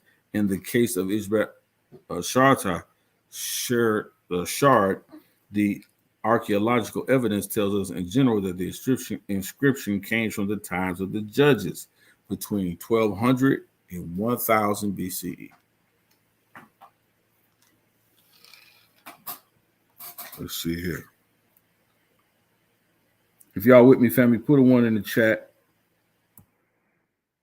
Ophel Astrakhan, 10th century BCE. We see the Ophel Astrakhan. This is found in what they call the city of David. It's assigned to the end of the period of the kingdom of Judah. It apparently contains the names of persons and their provinces from the same period in a group of potsherds written in ink from Lachish. 18 were found in the city and 3 in the latest Israelite stratum inside the city of the inner wall.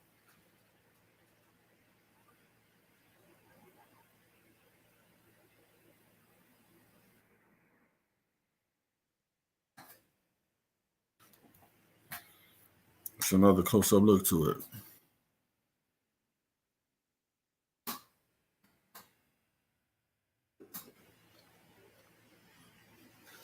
The Ishbal base.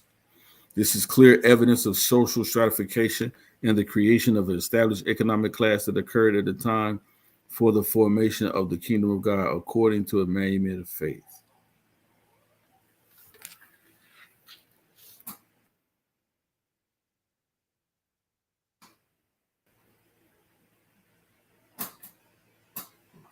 Right. So let's get into it's taking a long time to load, so that's for the pause. I hope it's not being too deflective here. The Shishak inscription, a relief from the Temple of Karnak. Right, this is the Temple of Karnak. The first, along with a list of the places he conquered in his campaign into Canaan, 1935 BC. Photo credit Olive Tosh. Now let's get into what it says. When he returned, he had a relief carved at the temple complex of Amun-Ra at Karnak, listing the 180 cities he claims to have conquered. While Jerusalem itself is not named, numerous Israelite and Judahite cities are, including Beth Shemesh, Gibeon, Megiddo, as well as places called the Fields of Abraham and the Highlands of David land. In fact, this remains one of the sources. Actually, this remains of a victory stele set up by the pharaoh Shishak has been discovered in Megiddo. This remains also one of the sources that many of the unconscious community really like to fight against, right? Because it simply says it talks about the fields of Abraham. The fields of Abraham, right? In the highlands of David. And so we know this is just not talking about some simple field or some thing like that. Now it's talking about two different entities here, both Abraham and King David.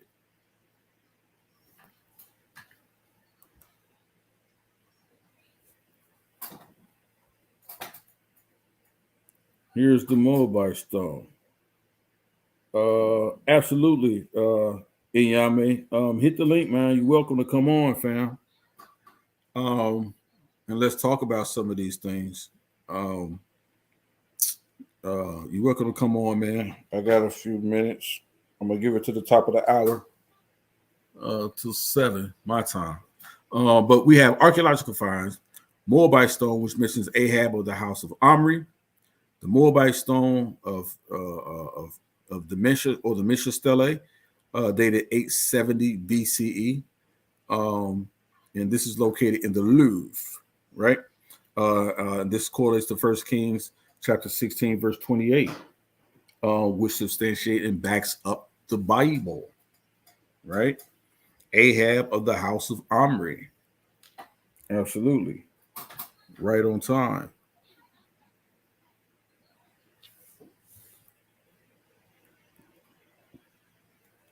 Here's the black obelisk of Shalmaneser III, right? In the British Museum.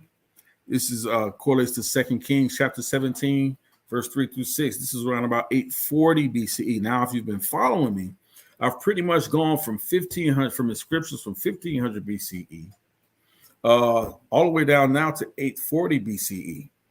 And when Chris Harris and others postulate that Israelites didn't exist, or there's no such thing as an Israelite, or they didn't exist before a period of 600 BCE or wherever, you clearly see that we do have archaeological evidence of things that corroborate the scriptures. As we see here, the black obelisk of Shalmaneser the third, right? He's mentioned as the king of Syria who came up to attack Hosea in 2 Kings 17, 3 through 6.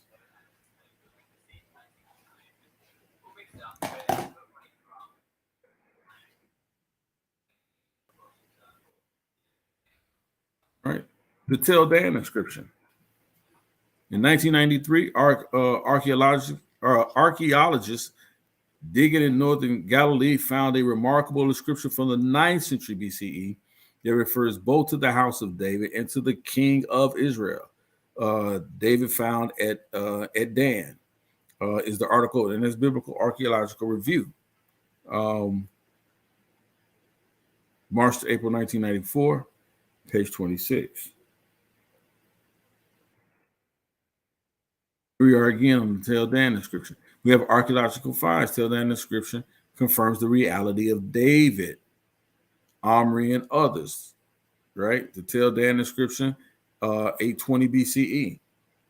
This correlates or corroborates 2 Kings chapter 8, verse 28 through 29. He says, I killed Jehoram, son of Ahab, king of Israel, and I killed Hazael, son of Jeroboam, king of the house of David.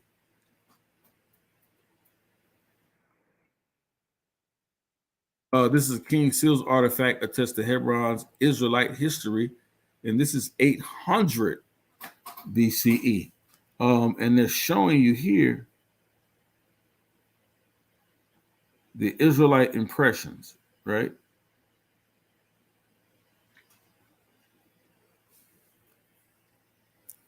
The ancient King Seals discovered throughout Israel have sparked the imagination of religious Leaders, archaeologists, and historians, the clay jars are embossed with words in Paleo-Hebrew, a variant of Hebrew similar to Phoenician that read La Melech, or to the king. These are often referred to in English as the LMLK seals for the English translation of the letters. 5 of the jugs were found in Hebron.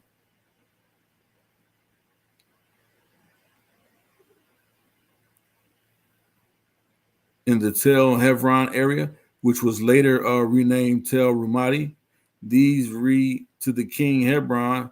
The words were embossed on the bottom of the handles accordingly to indicate they were royal property as well as their location.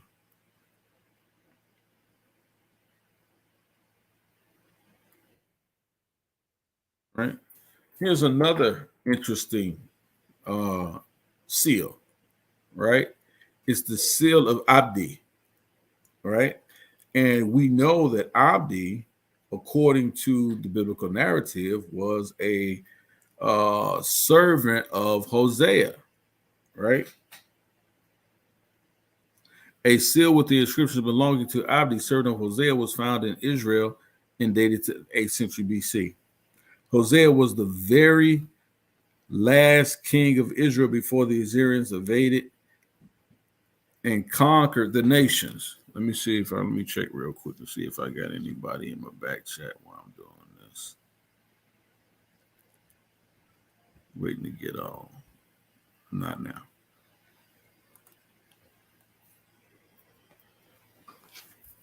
Right?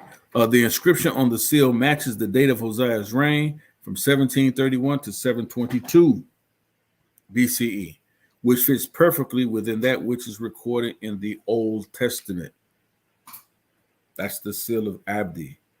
Now, if you've been following me, family, we've gone from 1500 BCE all the way through 800 BCE.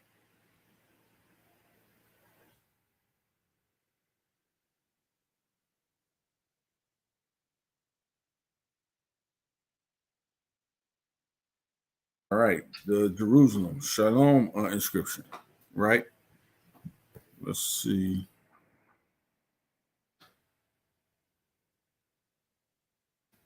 Okay, I think I went over the Yahweh Shabbat inscription, and we're at 800 to 750 BCE. This limestone inscription from the burial cave in Judah, circa 800 to 700 BCE, is written in Paleo-Hebrew script and reads, "Curse the Hagab, son of Hagab, by Yahweh Shabbat." The phrase Yahweh Shabbat, often translated as Lord of Hosts, appears over 200 times in the Hebrew Bible, especially in prophetic books such as Isaiah and Jeremiah. The museum inscription is perhaps the earliest non-biblical evidence for this name. The name Hagab, which means grasshopper, also appears in Ezra chapter 2, verse 46.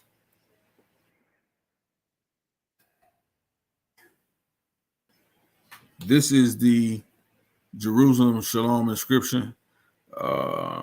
Let's see. We're circa 705 BCE. All right. So after the Assyrian capture in Samaria in 724, 722 BC, refugees from Israel came to the south to Judah. Its capital, Jerusalem, was expanded to the west, recognizing that the city would one day be the target of renewed Assyrian aggression. The Jewish king Hezekiah, circa 715 to 687, prepared Jerusalem for a siege. So we can see here the Gihon Spring, right, situated in the Kidron Valley. Each city was hidden from sight for 533 years.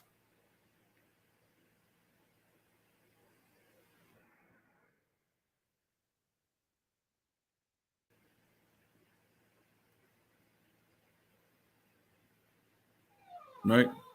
So again, we have more on the Jerusalem Shalom inscription, and I'm just really showing you guys this so you can take some of these sources and go vet them for yourselves.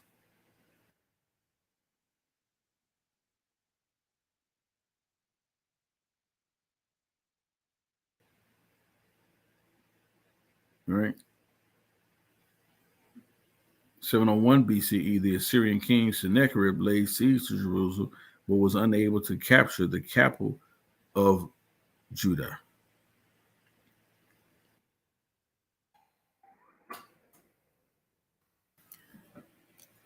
The Nathan Melech seal. The sealed impression was excavated in Jerusalem, city of David. Used to seal a document, this boule or bula, a lump chunk of the clay with the impressed inscription, bears the words to Nathan Melech, servant of the king, written in the Old Testament, written in the Old Hebrew script.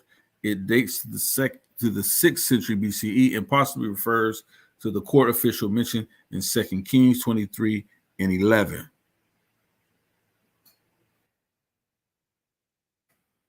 The Aldano Yahu Asher al Habayat Boule seal, 2,600-year-old Hebrew seal found near Western Wall. The Aldano Yahu Asher al Habayat Boule seal, right?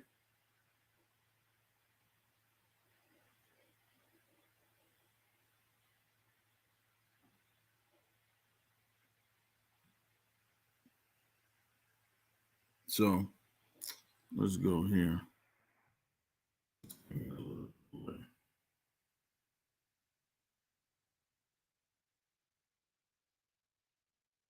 Go back. Let's start at this.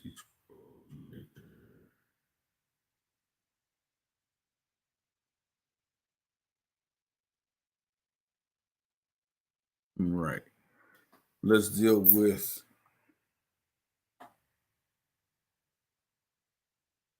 Sennacherib cylinder, or what they call the Taylor prism. We have archaeological finds such as the Taylor prism, which verifies information about the king Jehu.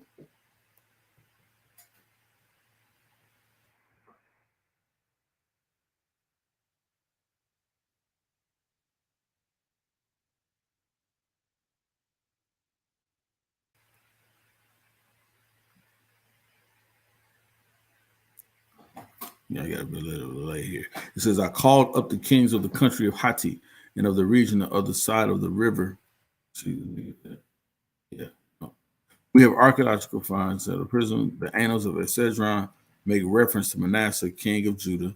Photo, the British Museum. So now 600 CE, we have the Silver Scrolls.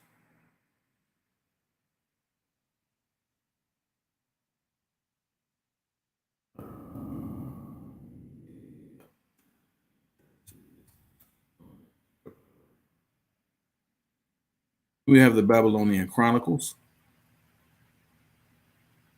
And I think just recently the Al-Yahudi tablets, I do need to add to this presentation. There are the Lachish letters, 586 BCE, the Cyrus cylinder, 535 BCE, the palindrome inscription found on the ancient amulet in Cyprus.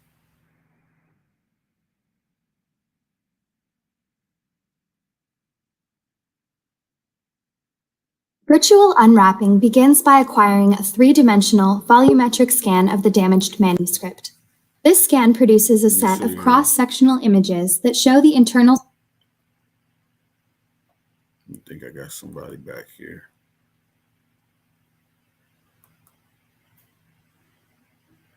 Peace, peace, peace, brother. Y'all, man, welcome to the show panel, my brother. All right, peace. I'll let you finish up the build. Yeah, man, I'm pretty much at the end, man. I just wanted to go through some things, man, because I started off talking about the importance of oral tradition that's prevalent in Israelite culture as well as in African culture, right? So that's really where I started, just in case anybody is late coming in. And I'll just go back to talking about that, and talking about oral supremacy. There's an interesting quote here. Let's see if I can get to it. Yeah, I think this is it. Let me make it a little bit bigger. And so this is kind of where I started. It says the oral tradition, also called uh, orality, um, the first and still most widespread mode of human communication.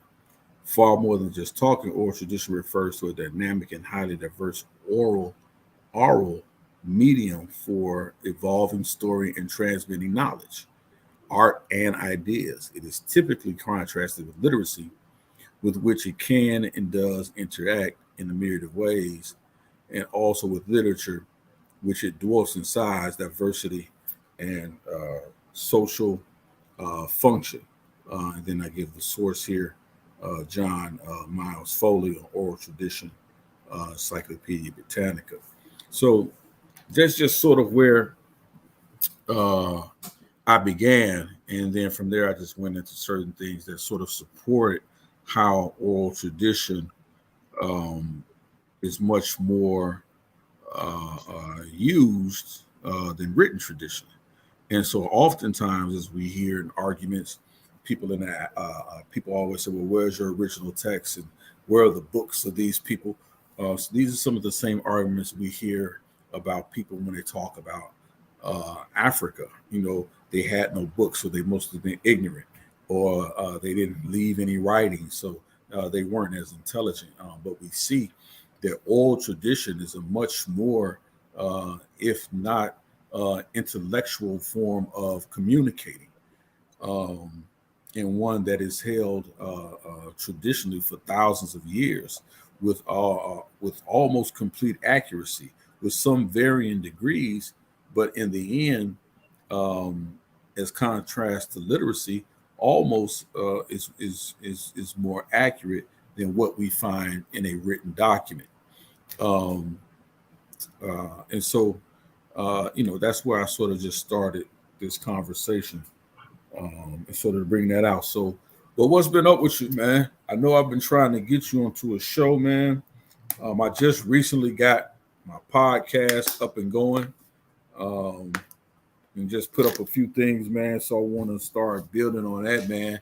I started the Black Patriarchs podcast. I wanted to talk about fatherhood and things and dealing with, black masculinity and what that looks like, toxic masculinity, dealing with those type of issues, and really what that looks like for uh, black people going forward, um, and how we can use things to sort of build our families and sort of strengthen our community. So um, I did want to, let me see if I can go to it here really quickly. Yeah, that'll be good. Definitely something that is needed. But yeah, man, me and the family, we've been busy, Yep, understood. especially with these kids. Yep, understood. Understood, man.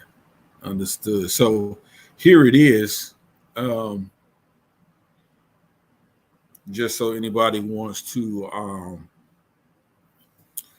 uh, get the information. So it's on Anchor, which is carried by Spotify. And you'll see it says YARAH Nazir, but it's the Black Patriarchs. Um, I think I do have one episode that I previously had. I'm going to put that up. It's already up. And I'm just going to start building out the podcast, right? And so I'm just going to have different conversations based on like the things I talked about, based on fatherhood and family and the ups and downs, right? The ins and outs, the joys, the hurts, and the things that come with that, and give our brothers, our fathers, and potential fathers somewhere they can come to get good sound advice, to hash out certain arguments, disagreements, and sometimes just talk things through. So I think this thing is very important. You know, me and being a father myself, and Yame being a father as well. You know, we need to sort of redefine this quote unquote patriarchal system that has been established in our families. That has not worked to a degree. And so we have to be honest with that and really start to see where our place is. And I believe it's because we're disjointed, right, in the family structure. The male is disjointed in the family structure. And so we need to put that back in place and sort of work through that understanding. Right, right. You know, a lot of times we don't know it, but we're implementing the plantation system into our family. We don't even know it. And that has to be removed from our mind. I mean, if you think of a plantation owner, he had his pickings of any woman he wanted. He was the leader of the town pretty much, and so he was emulated. A lot of his ways was emulated, and a lot of that seeped into our culture. And we really didn't realize it until women start having a voice. And once the women start having a voice, we really saw the problem. My son called me yesterday, and he was telling me, you know, not to talk too much on what he was going through, but sure. Some of the things that he was going through. He's getting ready to get married. Okay. And this is the first time he's really noticing it. Even though I had been telling him before what it's like, he's starting to really feel it. And he wanted to know what that was. And I realized, man, there's really no place where men go and really talk about these type of issues. Like, what does it look like when a man is abused? I'm not talking physically, but an emotional attack upon a man. What is that? How do you handle it? Yeah, absolutely. So yeah, it's a realm. It's a direction that we really need to go if we really want healthy families moving forward in the modern time. Absolutely. I agree with that 1000%. And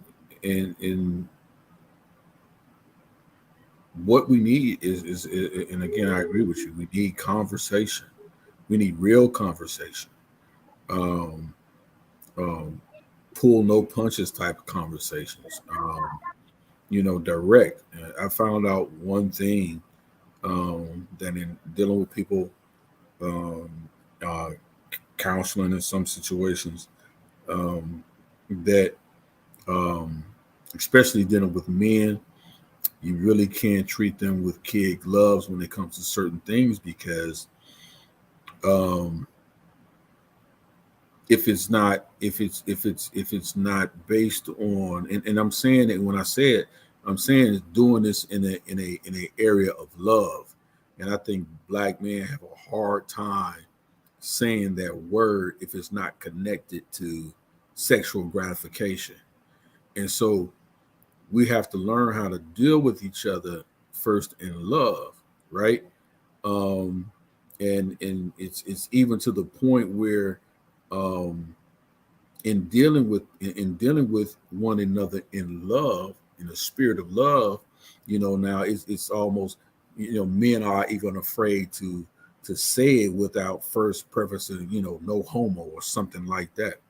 Well, we have to. That's a failure on us as men when it comes to teaching our sons about what love is, right?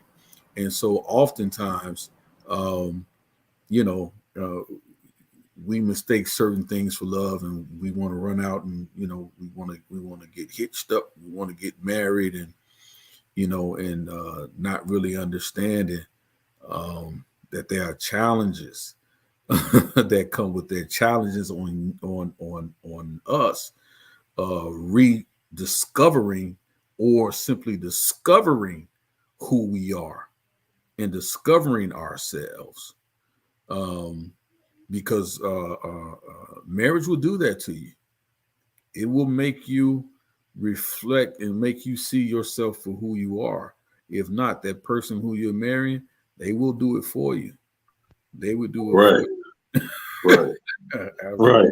Hey, and you can't hide because you sleeping right next. Exactly. Yeah, exactly. But yeah, back on that thing of love, even the fact that you have to say no homo. Like you said, we don't have a concept of love. Don't have that's it. truly ours. Yep. We didn't pick up on some other concept of love, and you can tell it's our young men are really messed up. They're really messed up by, and this is the difficult part. It poses a challenge to us who are older, that we have to deal with them. And it's almost, we have to bring them unconditional love. Yeah. While they attack us. Absolutely. Isn't that something? Isn't that something? Yeah. You absolutely hit the nail on the head with that one. Man, there's an incredible aura of sensitivity that I find with a lot of men that comes with just simply saying, hey, look, take a time out and take a step back and reflect and see what it is that you're doing. The anger that comes out of that is exponential, and it's frightening to a degree, to the fact not that I'm afraid of if you physically or intimidated by you, but it's frightening, because how do you build? How do you exist? How do you do the things that define you as a man when you're operating solely out of emotion? I believe it's one of the reasons we see so much brutality among ourselves. Exactly. Great disdain for life, right? The violence. We're not associating the violence with that emotionalism. Now, when you said that, it brought me full circle. Deion Sanders asked me to change some lights in the school. He was running an elementary school here in Dallas. Okay. And so it was taking me about a week. So I was getting to know the teachers, and I was getting to know the students. And one day I'm changing the lights in this hallway, and I hear the teacher screaming, and none of the other male teachers would come help her. So I went in the classroom, and a little 6-year-old was jumping on the teacher. So I picked him up, and I asked her, "What do you want me to do with him?" And she said, "Could you take him to the office?" So I'm carrying this little dude to the office, and I mean, he fighting. And it took my strength. This is a bad little 6-year-old. But the whole time he's screaming, "You not my daddy. You not my daddy." And I always think about that. Why was that the first thing that came to his mind? It was just that male authority.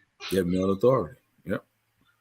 And obviously he didn't have a dad. He didn't know his daddy, but he felt me getting him off of that teacher and carrying him, and he couldn't defeat me. He couldn't wrestle his way out of me. And when I got to the office, I threw him down in the chair, and I stood over him, and he sat there. I mean, he was bawling, and he was like, "You're not my daddy. You're not my daddy." And all other teachers were looking like, "Man, you can't do that. This kid can sue you."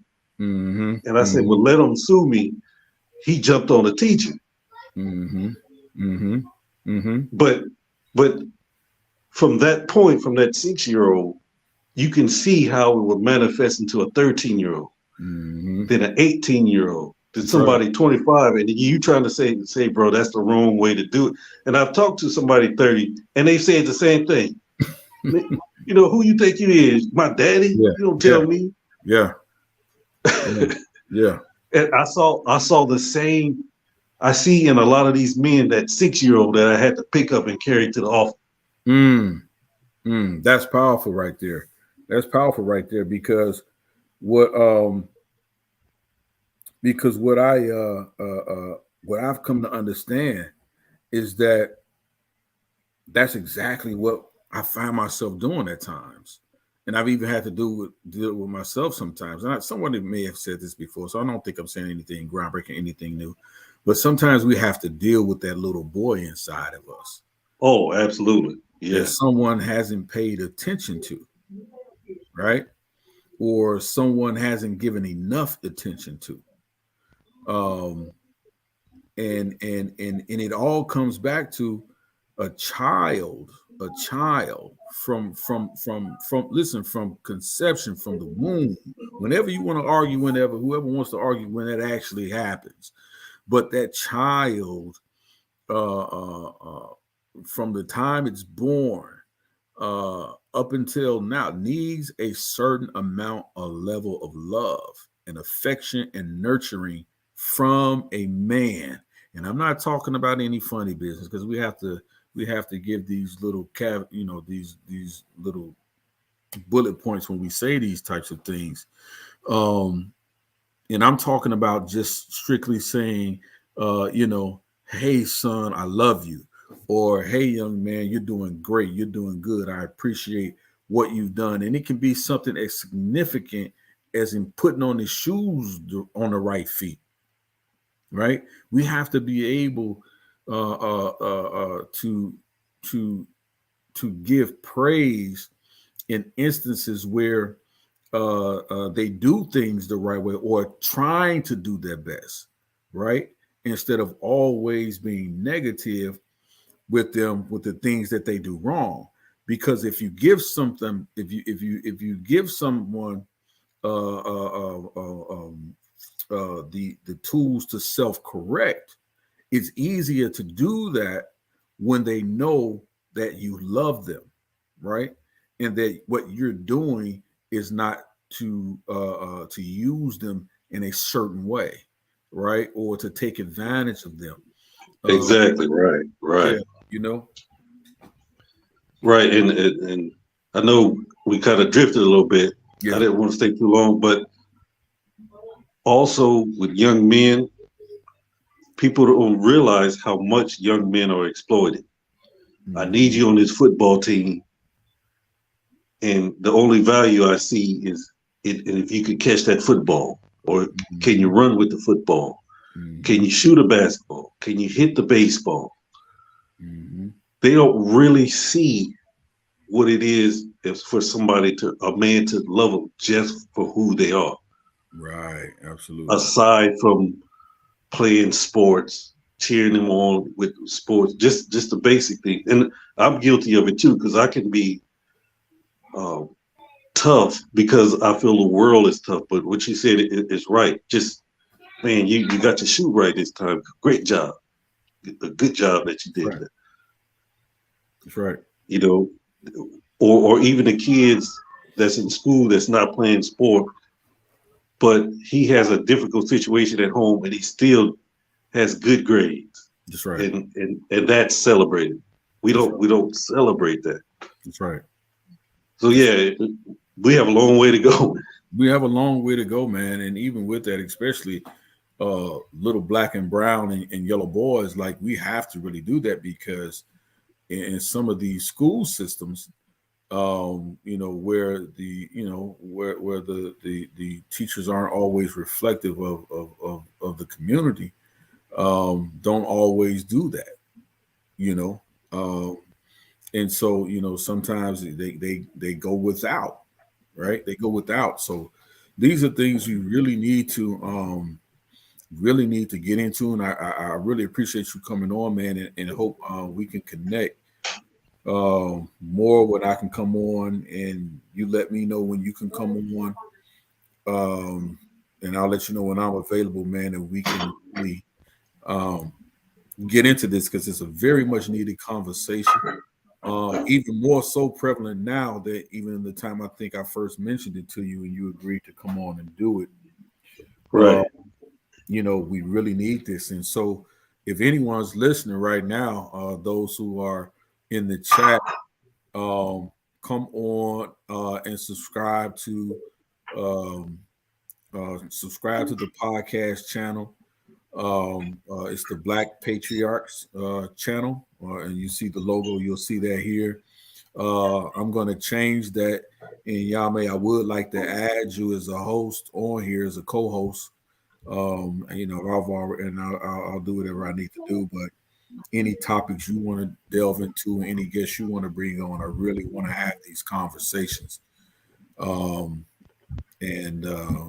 where we can put some positivity out there, help some people out, help ourselves in the process, and really build on that. This is the age we're living in. It's an information age. It's an IT age. It's a tech age. So these are the mediums that we have to use to, reach the masses or reach the people who are just out here listening. And this may even help, help mothers, not just single mothers, but, married mothers, married fathers, single fathers, potential mothers, potential husband and wives looking to have children, things you may have gone through in your past as a child. You may not know that is affecting you, your adult life and your relationships today. And not just your relationships, but how you treat yourself, right? We hear a lot about self-care, but it's only talked about in the circles of women. But men need to learn self-care as well, right? Mental health is just as important as any facet of hygiene, and we need to. We need to focus on that. There's so many men out here that are depressed and don't know it. And to be honest, sometimes crying is therapeutic. We have so many things up against us that it's difficult for us to get the help that we need and to begin the help that we need. And, it's just like I liken it to, if you got a sink full of dishes and you've washed those dishes and you still got the dirty water in the sink, and you take the dishes out, you rinse the dishes out and wipe them off and put them away or whatever. You still got the dirty dishwater in the sink, and then you come back the next day with your clean plates or whatever, and you washing your dishes in the same dishwater from yesterday. And oftentimes that's what we do, right? We wash the dishes up, but we still got the dirty dishwater left over, and it's just sitting. So we have to cleanse. We have to cleanse ourselves. We have to cleanse our minds, purge our spirits, our souls, purge our emotions, our thoughts. Sometimes you just need to get a mirror and yell at yourself. But once you're done doing that, encourage yourself, right? Get up and do better. It's not the end once you make a mistake. And we have to be able to say that and do that. So, yeah, man, let me know, man. I definitely get you on. Oh, yeah. Keep you on, man. Yeah, I definitely hit you up. Yeah, but, do you got my number? Yeah, I got it. I've been meaning to call you, but because I've changed it, I think. I have a. You changed it? Okay. I changed it. So what I'm going to do is.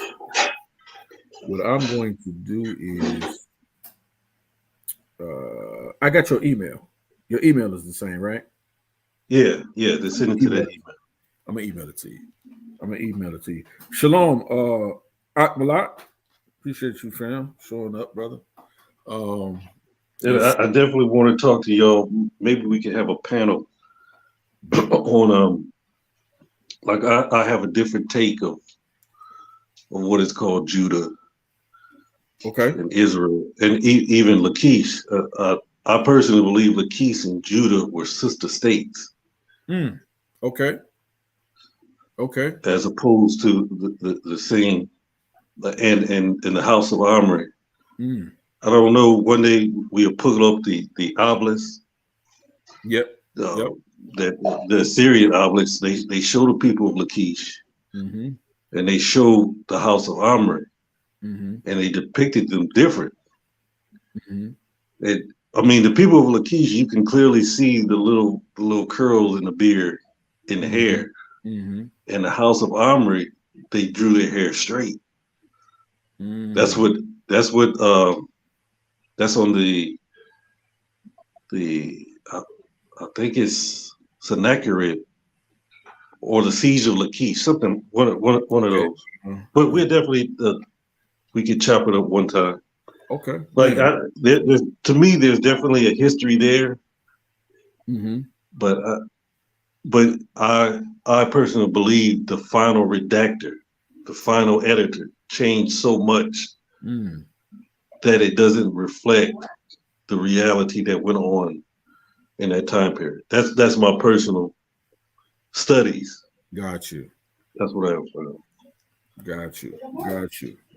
Man, I would definitely love. I love having those types of conversations. I think it's important. We really get down into that and really study a lot of different things in that vein. So, man, I'm getting ready to get out of here, man. I'm gonna email you tonight. Akmalak, hey man, hit me up, man. You're welcome on the panel, man. So, anytime, man, welcome on the show, man. Come on, man, do some lessons, man. Bringing out whatever you want the brothers do. Blue Dog, definitely stay with us. If you would love to come on the panel when we having these conversations about dealing with our young brothers and our young men, dealing with ourselves and these issues, man, please feel free to come on and be a part of the actual podcast. I'm just introducing it this evening. I'm glad and Yame popped in because actually I just put the podcast up a couple of days ago. So you're right on time, man, with it. So, man, let's get it. So, man, I appreciate you coming on, man, and sharing. All right. Peace. I enjoyed it. Yeah, hit me up. Yep, definitely will. Want to see you, man. Yep. All right, I'll catch up with you. All right. Peace, man. Peace.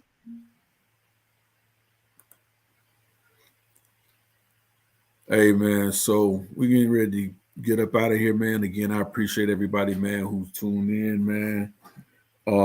Hey, Akmalak, come on, man, subscribe, man. Hit me up. Let me know your information, man, so you can get on, man, and do some of these lessons. Do some of these lessons with me out. And we go through the Torah, go through the scriptures, whatever, man, and let's just get it in. But let's do it. Till then, man. Shalom. Peace and love.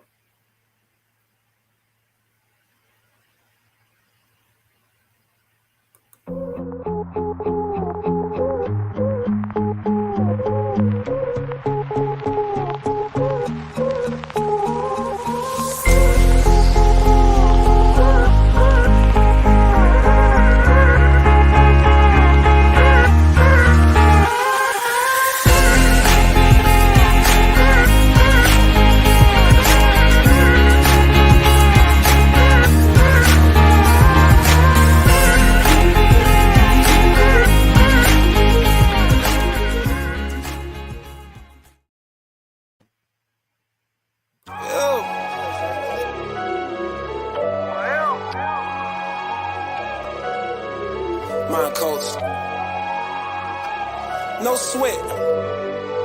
Yeah. Whew. Yeah. I just be talking that good, still they gon' say that I'm bad. Yeah, we gon' go clean up the hood, I'm about to give them my last. Soon as they look at the presents, they wanna bring up my past. Yeah, we be exposing them liars, I'm about to put them on blast. I will not, no I will not apologize for it. I will not, no I will not apologize for it. I just be talking that good, still they gon' say that I'm bad. Yeah, we gon' go clean up the hood. Yeah.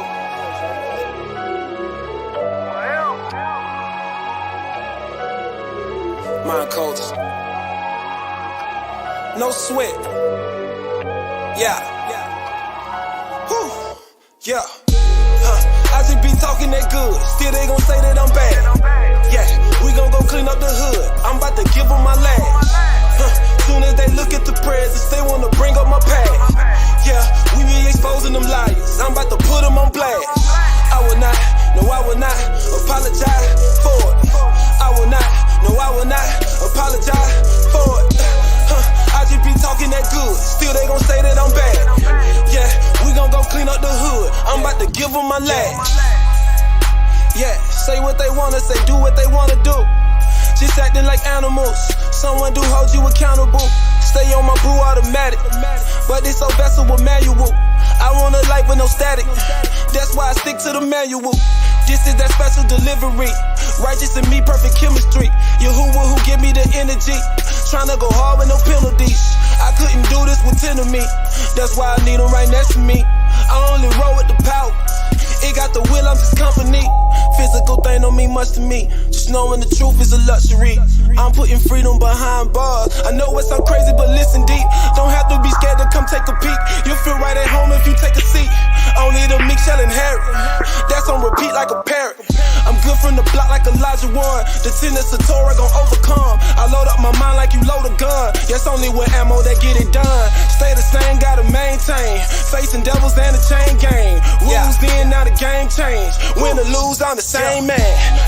I just be talking that good, still they gon' say that I'm bad. Yeah, we gon' go clean up the hood, I'm about to give them my last. Soon as they look at the presents, they wanna bring up my past. Yeah, we be exposing them liars, I'm about to put them on blast. I will not, no I will not apologize for it. I will not, no I will not apologize for it. I just be talking that good, still they gon' say that I'm bad. Yeah, we gon' go clean up the hood, I'm about to give them my last.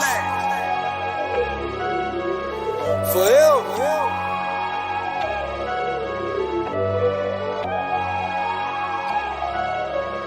Forever.